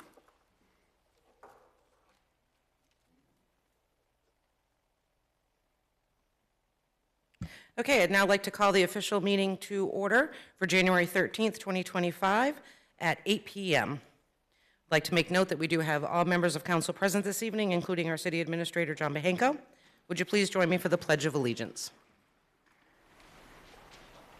I pledge allegiance to the flag of the United States of America and to the republic for which it stands, one nation, under God, indivisible, with liberty and justice for all. Thank you, everyone. Okay, next item tonight, item 4, and that is committee correspondence to council. Do we have any council members with any updates? Councilor Hatch. Thank you, Mayor McPhail. I'm just reporting as a liaison and a board member of B-Sub Transit. Just to give you an update, a smaller subset of the Biddeford Saco Orchard Beach Transit Board of Directors, including representation from all 3 communities, will be conducting initial interviews of 7 interested candidates for the vacant executive director position, and we'll be doing that on February 12th via Zoom. City Administrator Behenko and I are participating in that process. After that is completed, the more desirable candidates will be invited for follow-up interviews before a larger subset of the Tri-Community Board of Directors and senior staff at a later date. And I will attempt to keep the mayor and city council updated as that process continues. In the meantime, B-Sub Transit continues to operate under the direction of a longtime employee and interim executive director, Rod Carpenter, with the support of B-Sub staff. I met with Rod and Finance Director Kim Kennedy last week to discuss a few issues, and I can assure you all are working very hard to maintain transit services during this interim period. Thank you. Thank you. Anyone else? Councilor Gunn? Thank you, Madam Mayor. Tomorrow evening at 6:30 is the usual monthly meeting of the Historic Preservation Commission, and after an actual business is taken care of, there will be a discussion concerning future possible allowance of murals, art murals in the downtown historic overlay district. There has been preliminary discussion between HPC and the Arts Commission about just setting up a matrix of how you would even vet ideas, where they would go. This is really a chicken and the egg sort of conversation, but at the same time, anybody who has an interest in public art, just as a concept, I'd recommend definitely popping in to City Hall tomorrow. To be in this auditorium. Probably, I would say probably about 5:30-ish or something is probably when they'll get to this discussion. But just to see where the discussion is, though, because again, it's very preliminary, but at the same time, you know, we do have an arts commission and we do have historic preservation, so sometimes their focus is kind of butt heads a little bit, but just trying to feel out whether there is any appetite for any public art in mural form in downtown Saco. So again, just a conversation, but since we all get to see the art, though, if it did exist, definitely encourage people to come out and just see how the discussion goes. Thank you. Thank you very much. Anyone else? Okay, moving on to item 6 this evening, item 5, general. There is none this evening. Takes us to item 6, and that is public comment. If you would like to address the council, please step forward, state your name and address for the record, and you will have 3 minutes to address the council.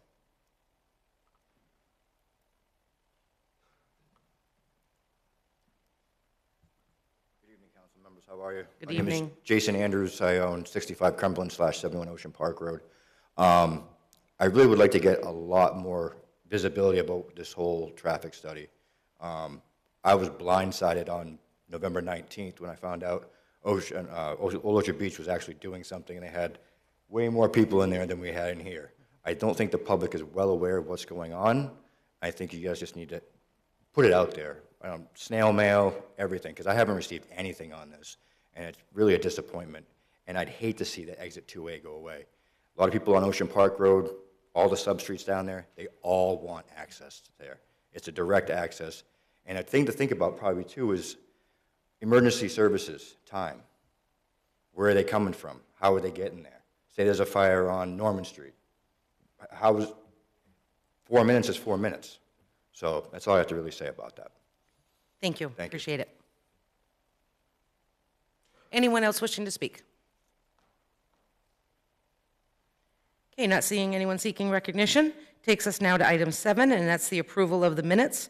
Is there a motion for the minutes, January 6, 2025? So moved? Motion made by Counselor Hatch. Is there a second? Second. Second by Counselor Berman. Any discussion on the minutes?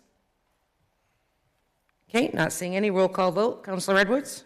Yes. Counselor Parks? Yes. Counselor Gunn? Yes. Counselor Berman? Yes. Counselor Hatch? Yes. Counselor Hewitt? Yes. And Counselor Johnston? Yes. Motion passes 7-0. Okay, it now takes us to item 8 this evening, and that is action items. First one is one reading resolution of the Interstate I-95 and Ocean Park feasibility study, and that is Counselor Gunn. Thank you, Madam Mayor. The City of Saco and the Town of Old Orchard Beach, in collaboration with the Maine DOT and others, worked on a transportation feasibility study for the Interstate 195 and Ocean Park Road corridor. The purpose of this study was to evaluate safety, mobility, and traffic calming improvements within this area. The City of Saco has been asked by the Town of Old Orchard Beach to endorse the enclosed resolution supporting further funding and implementation efforts to bring improvements to this corridor. There will be future opportunity for public comment and input as the next phase progresses.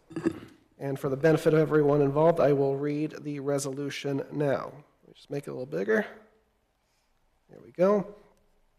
Whereas the Town of Old Orchard Beach and the City of Saco approached the Maine Department of Transportation, or Maine DOT, to partner in the Interstate 195 and Ocean Park feasibility study to improve safety, mobility, and traffic calming along the I-195 and Ocean Park Road corridor, and improving safety within the corridor and along Main Street in Saco, while minimizing impacts to the extent practical outside existing publicly owned right-of-way land. And whereas the Town of Old Orchard Beach and the City of Saco and Maine DOT completed the Interstate 195 and Ocean Park Road feasibility study through a collaborative process involving multiple public meetings, town council presentations, a draft report open for public comment, whereas the demand for transportation funding for capital projects greatly exceeds available resources. Now therefore be it resolved that the Town of Old Orchard Beach and the City of Saco formally accepts the final Interstate 195 and Ocean Park Road feasibility study as previously presented at the public workshop in Old Orchard Beach on November 17, 2024, and requests Maine DOT to continue to work with Town of Old Orchard Beach and the City of Saco on implementation under a collaborative process as follows. Number 1, work with the Town of Old Orchard Beach Town Manager and the City of Saco City Administrator and or other appointed staff to pursue all available potential funding sources. Number 2, Town of Old Orchard Beach and the City of Saco understands that implementation will involve a future commitment of local Town of Old Orchard Beach and the City of Saco funding anticipated to be at least 10% of the project costs. Number 3, project implementation will include additional opportunities for municipal and public input. Number 4, project implementation will follow all applicable state and federal design standards consistent with other projects statewide. And be it ordered that the City Council adopt the resolution for the Interstate 195 and Ocean Park Road feasibility study understanding that the city of Saco will provide future public comment and input opportunity on any next phase. I move to approve the order. Motion has been made by Counselor Gunn. Is there a second?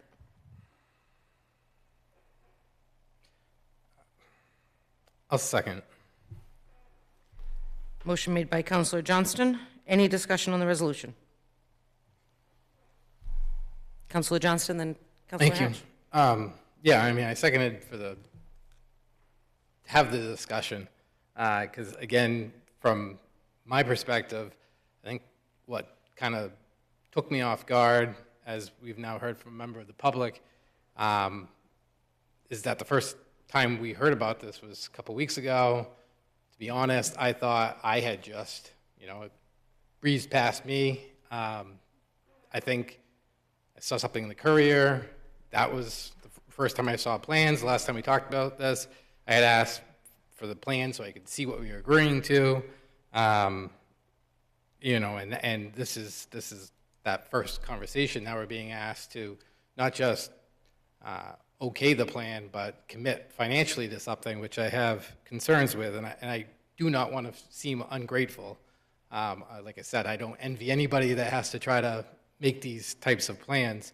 I guess from my perspective, though, it's bothersome that the elected body wasn't really included, and certainly the public that actually has to deal with the outcome from Saco wasn't notified adequately. I recall when we did the Exit 5, which again, it benefited and impacted Saco residents, but we had a myriad of meetings. It went to traffic safety. We had a very well-attended public meeting there.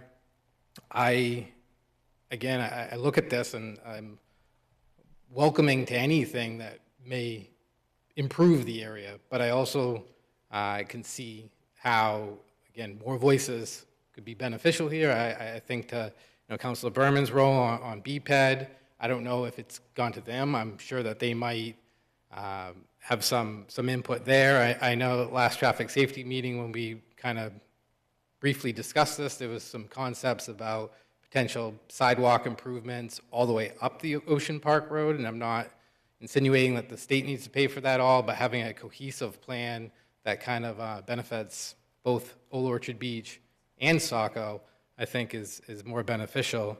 Right now, I kind of feel like we're piggybacking on something, and again, I'm not disparaging the process, that's how it feels. I feel like Old Orchard Beach was moving ahead with something, and then Saco got involved. So I guess, for all those reasons, I'm not supportive right now. Thank you. Counselor Hatch, did you have?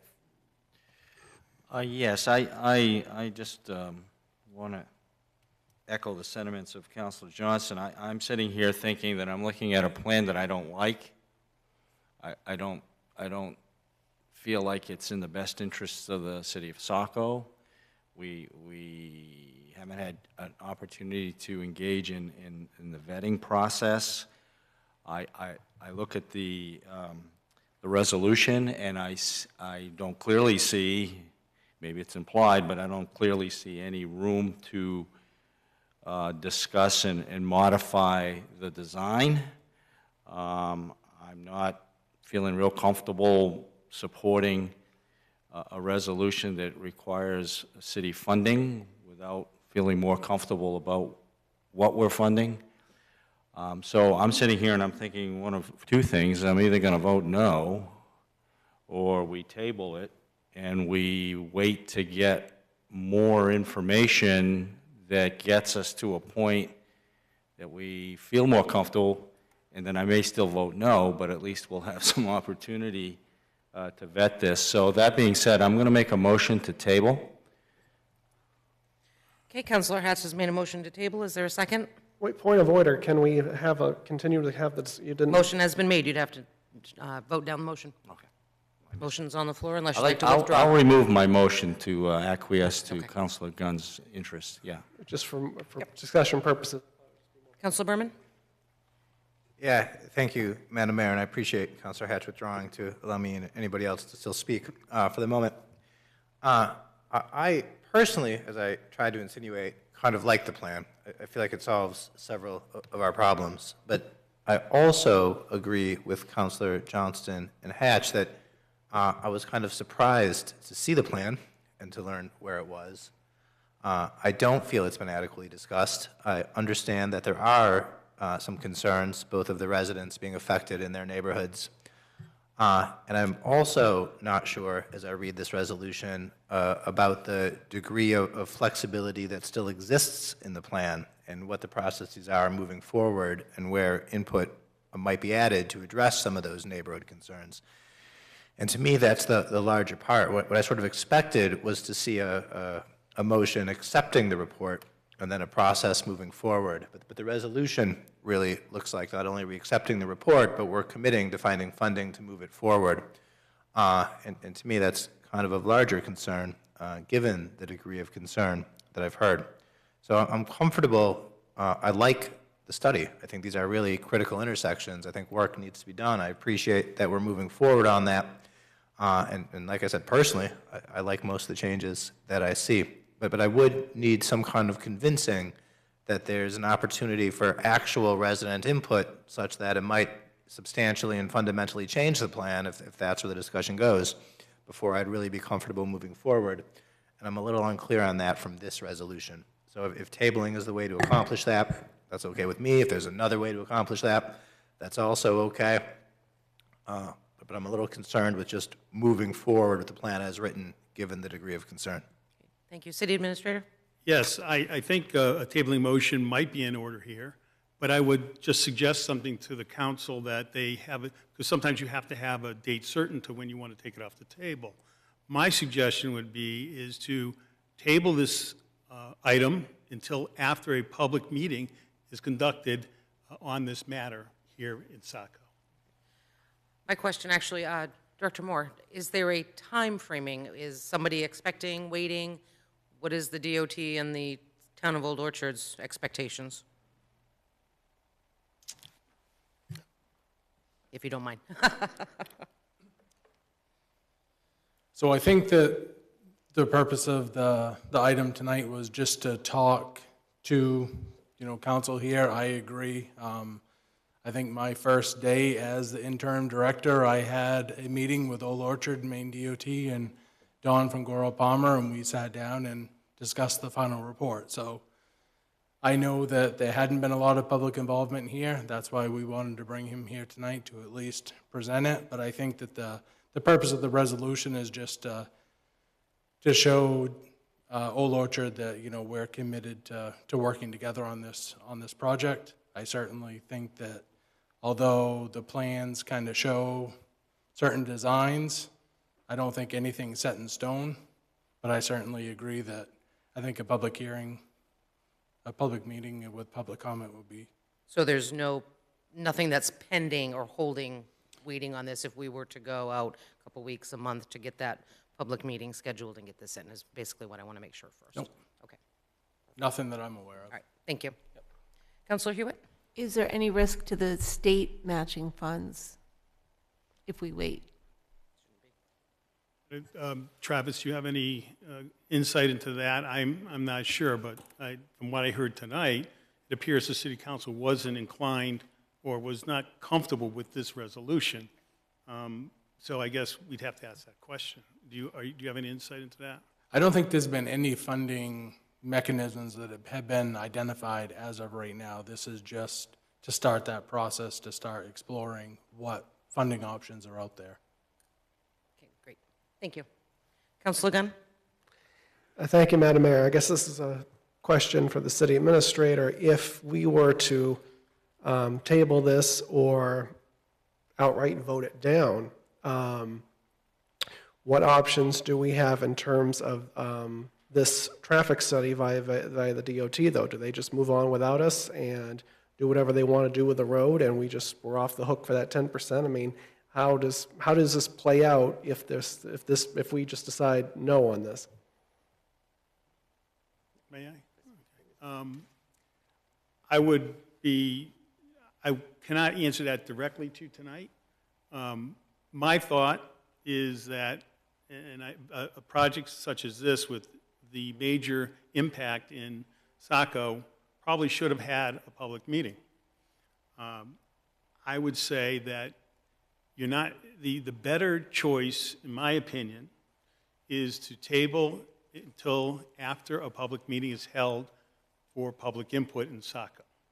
Now, we can contact DOT and let them know that's something that we're interested in. I don't think anybody, as Councilor Berman said, I think there is merits to the plan, but of course, you know, there has been no public input for Saco residents. And so I think it's very important for Saco residents to have the input. So by not voting it down, you have left the door open to continue conversation. Okay. Councilor Berman? Yeah, Madam Mayor, seeing discussion paused, I would then like to make a motion to table this until after a public hearing is able to be achieved. Second. Okay, motion to table has been made by Councilor Berman with a second by Councilor Johnston. Roll call vote, Councilor Edwards? Yes. Councilor Parks? Yes. Councilor Gunn? Yes. Councilor Berman? Yes. Councilor Hatch? Yes. Councilor Hewitt? Yes. And Councilor Johnston. Yes, and I would just add that when we do a public hearing, we notify the Yes. Ocean Park Road residents. Okay, motion to table passes 7-0. Okay, that takes us now to item B, and that's a public hearing for the renewal application for a special entertainment permit for River Winds events, and that is Councilor Edwards. Thank you, Mayor. Beth Austin, owner of River Wind Farm and Estate, doing business as RW Events, has applied for a renewal of the establishment's special entertainment permit. The permit will be concurrent with the establishment's liquor license. The applicant has paid all applicable permit fees, and the clerk has properly advertised the public hearing in accordance with the Saco City Code, Chapter 93, Entertainment, subsection 93-2. I move to open the public hearing. Okay, there's been a motion to open public hearing by Councilor Edwards. Is there a second? Second. Second by Councilor Gunn. Roll call vote, Councilor Edwards? Yes. Councilor Parks? Yes. Councilor Gunn? Yes. Councilor Berman? Yes. Councilor Hatch? Yes. Councilor Hewitt? Yes. Councilor Johnston? Yes. Motion passes 7-0. Public hearing is now open at 8:22. Any members of the public wishing to speak, please step forward, state your name and address for the record.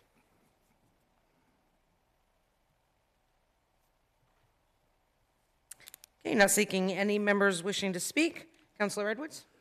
I move to close the public hearing and be it ordered that the City Council grant the renewal application submitted by Beth Austin, owner of River Winds Farm and Estate, doing business as RW Events for a special entertainment permit for events as per the current contract zone agreement, and said permit to be concurrent with the establishment's liquor license. I move to approve the order. Thank you. Motion has been made by Councilor Edwards. Is there a second? Second. Second by Councilor Johnston. Any discussion on the item? Councilor Hatch? Thank you, Mayor McPhail. I just wanted to comment in a positive way. Part of our past difficulties with some of our contract zones is compliance with provisions within those zones and monitoring compliance. And I just want to acknowledge in the record tonight we have communication from our code enforcement office for this particular contract zone, a limitation of I think it's called self-sponsored events. 20 is the limit. The 12 have been done. So we can actually, as council, see that there has been compliance. And also, I think one of the historical issues has been bouncing back and forth is the status of the bathrooms, and that's been established here in this memo from the code enforcement officer, David Toomey, as well. So I think it's important, based on our past practice and experience and our striving to be transparent, that we recognize the importance of monitoring contract zone requirements. They not only get monitored, they get measured, and they get reported to the council as we make these types of decisions. So I just wanted to go on record as acknowledging that that step had been taken. Thank you. Anyone else? Counselor Johnston? Thank you. It's not directly related to this. It's just a request when we bring special entertainment permits, any, forward in the future, if council could have any, if any, complaints with PD. I think that's been missing for as long as I've been here. It's kind of hard to just determine if someone is worthy of a license or a renewal of a license if we lack that detail. So just request going forward. Nothing, and that's not directed at this particular applicant. I'm just saying overall. Okay, that's been noted. Anyone else? Okay, roll call vote. Counselor Edwards? Yes. Counselor Parks? Yes. Counselor Gunn? Yes. Counselor Berman? Yes. Counselor Hatch? Yes. Counselor Hewitt? Yes. Counselor Johnston? Yes. Motion passes 7-0. Okay, that now takes us to item 9 this evening, and that is new business. We brought back the council rules in order as a draft before we bring this back as a motion to approve. So if there are any councilors that have any changes or updates to the new red line version, let us know.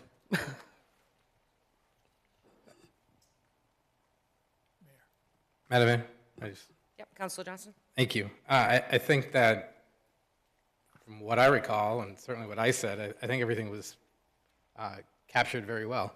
The only question I have that popped up since then, when we discuss, workshops, and it's cited under Rule 17 and then under Rule 4, being at the will of the mayor, I just want to be clear that Rule 19, do we intend that to still be in play as far as if a counselor wants to request a workshop, understanding that it would be still at the will of the mayor to put it on the agenda or get it on there? I just want to make sure we're not. The intent of adding workshops back was to really open up dialogue and policy matters for us at council level to discuss. So I want to make sure that that's not our intent. I'm not saying that's the mayor's intent. Going forward, I want to make sure that councilors would still have the ability to make that request. Okay, and I'm sorry, you were on Rule 17? Yeah, 18. 18. Right, so, well, I guess, like I said, it's workshops, which is under Rule 17, but Rule 18 allows for councilors to make the request for agenda items. Yes. But with the language saying workshops are at the will of mayor, I want to just make sure that we're all on the same page, that a councilor could still. So you would like to add at the will of, yeah. I don't know if we need to add anything. I just want. No, the intent, of course. We're all I mean, on the same page. Mhm. Yeah. Okay. I'm fine with it as is. I just wanted to make sure that, we were going to Yes. still honor Rule 18. Yeah, if a counselor certainly has a workshop idea or item brought forth, then that would be placed on. All right. We'd be able to review that as well. Okay. Anyone else? Counselor Hatch? Counselor Gunn? Thank you, Councilor Hatch. Thank you, Madam Mayor. Just going over it, everything is good with me. Just more of a wordsmithing thing for Rule 40, the role of commission liaisons. Considering that this is going to be, a verbiage that's going to last, well into the future, though, just so no one can try to read between the lines or anything in terms of differences between boards, committees, commissions, though, my proposal is just, instead of saying role of commission liaisons, role of advisory body liaisons, then the first sentence, members of the council are assigned to serve as liaison capacity with one or more city boards, committees, or commissions. That way you cover all three.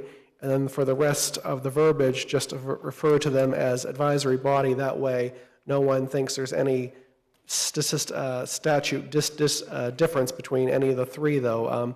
But of course, with the rest of the verbiage being perfectly fine as it is, just as a housekeeping thing, I think it would be just keep it nice and clean, and that way no one 5 years can say, hey, wait a minute, this is a board, not a committee, so therefore I can tell them what to do. We don't want that, City Administrator, do you have that jotted down with the, okay, changing it to advisory body? Yeah, so it would be under proposed Rule 40, so what you're looking at. Yeah, for Rule 40, yeah. Make sure, and that would be to say role of advisory. We say a role of advisory body, and the first sentence where it says committees and commissions, we put in committees, boards, committee, and commissions. So all three are covered, and for the rest of it, when anything is mentioned, whether it's chair, not commission chair, we just say advisory body chair, or the advisory body, so that way we know we're referring to all three, so there's no statute difference between any of the three, for lack of a better term. We'll make those amendments. Yep. Okay. And Councilor Johnston, those were just, we have not included them in, but we've just kept them separate for the purpose of tonight.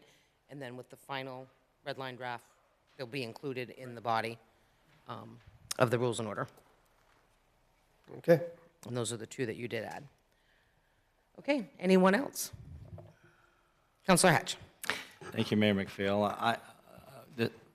This may be just the confusion on my part. I have no problem with content. I agree with Councilor Johnston. I think staff did a great job of capturing the essence of the changes. But we go to the proposed rules, the last two, the numerical sequencing, is 14 and 40? Is that? That's going to change. Yeah, okay. I just wanted to make sure. This is just. Yeah, because. That's what I was just explaining. Yeah. We kept them separate for the purpose. Okay, so you're actually looking, if I'm correct, you're going to look at Rule 41 and 42 or something like that? Yeah. Okay, I just wanted to make sure, when you're a bean counter, everything's going to add up, so thank you. Yeah, we thought it was easier keeping them separate like that, where they were the new included ones, so. Yep. Okay, anyone else? Okay, great, this will be brought back for final approval. That ends new business this evening. Item number 10 is the administrative update. City Administrator Bahenko.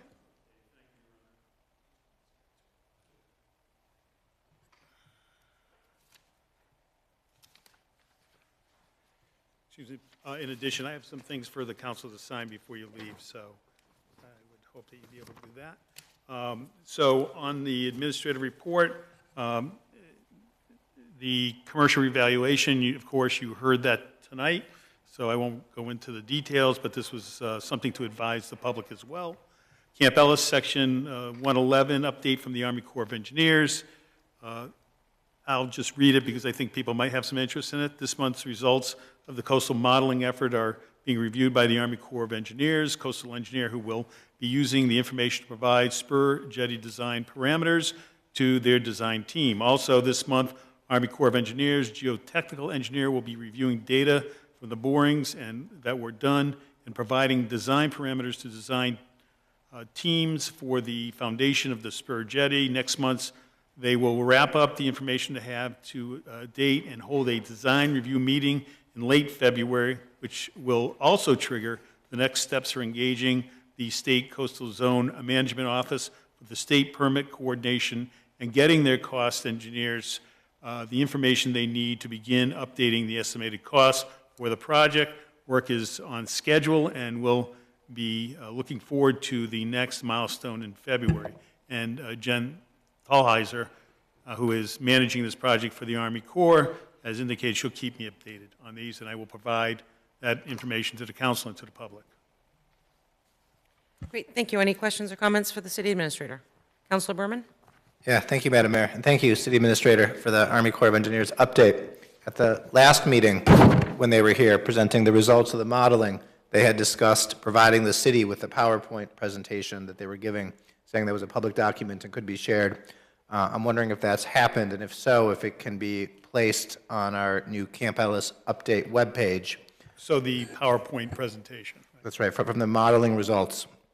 And for the public who hasn't discovered it yet, the city has updated the Camp Ellis Chapter 111 webpage. It's excellent, full of updates about the Army Corps progress and what to expect and how it's going. Andrew in Communications does an excellent job, and if these kinds of materials could be placed there to the extent that they're public, I think that would really help keep the public informed.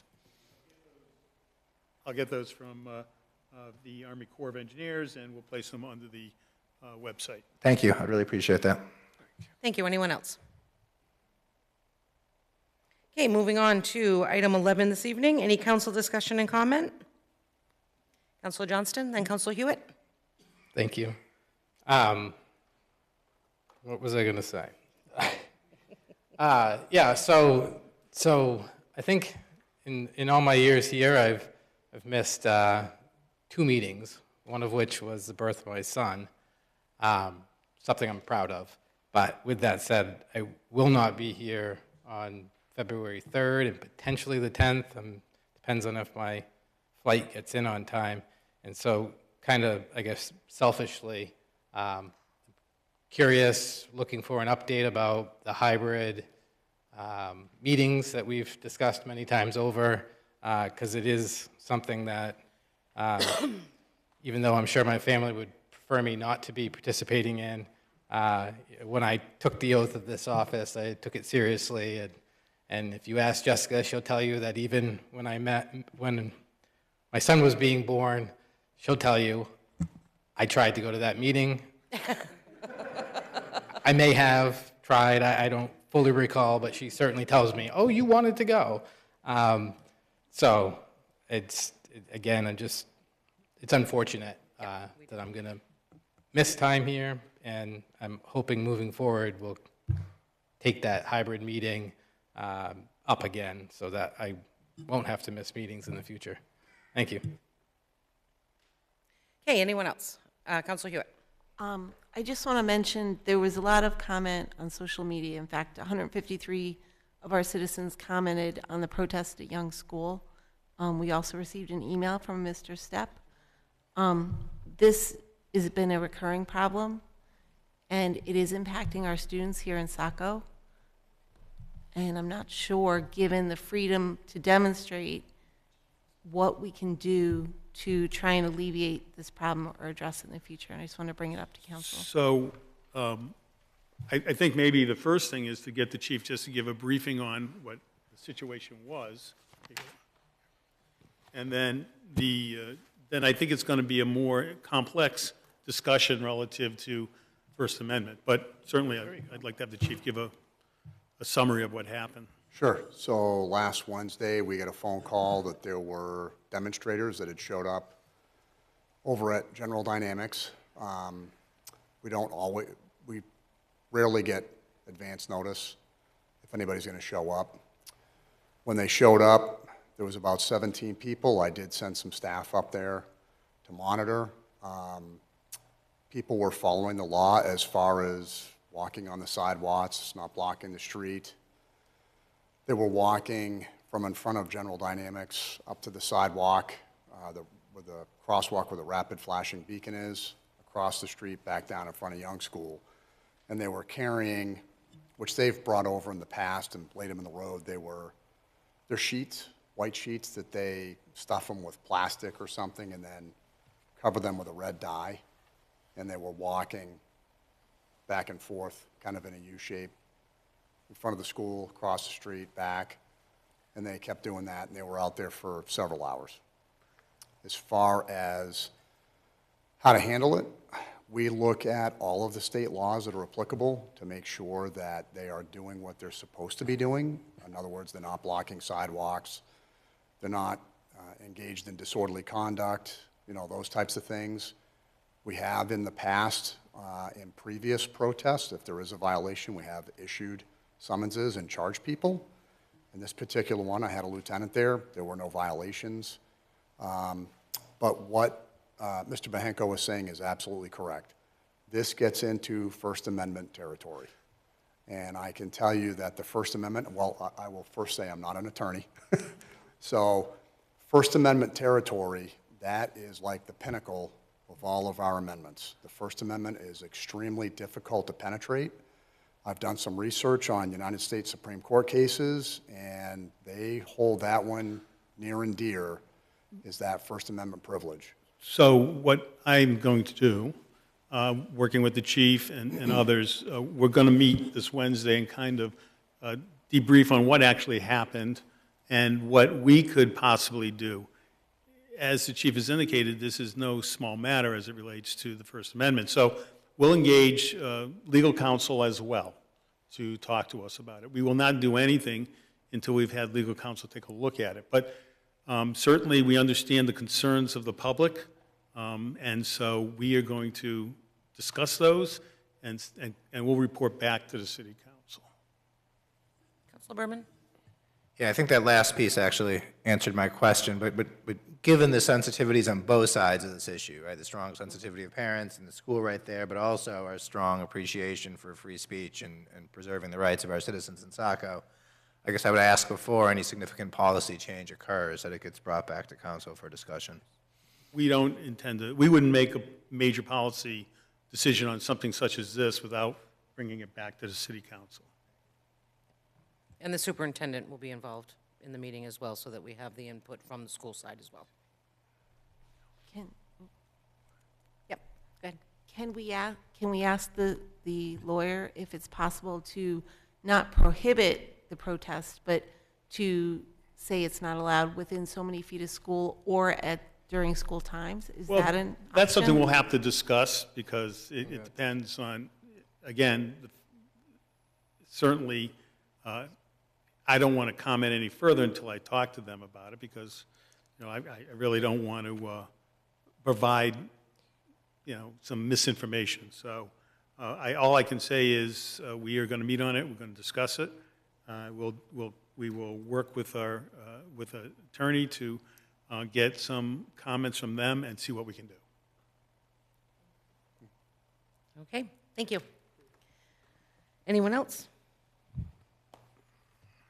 Okay, not seeing anyone, so that now takes us to item 12, and that is an adjournment this evening. Is there a motion to adjourn? So moved. Motion made by Counselor Hatch. Is there a second? Second. Second by Counselor Edwards. Roll call vote. Counselor Edwards? Yes. Counselor Parks? Yes. Counselor Gunn? Yes. Counselor Berman? Yes. Counselor Hatch? Yes. Counselor Hewitt? Yes. And Counselor Johnston? Yes. Motion to adjourn passes at 8:41. Thank you, everyone. Enjoy your week off next week. Thank you.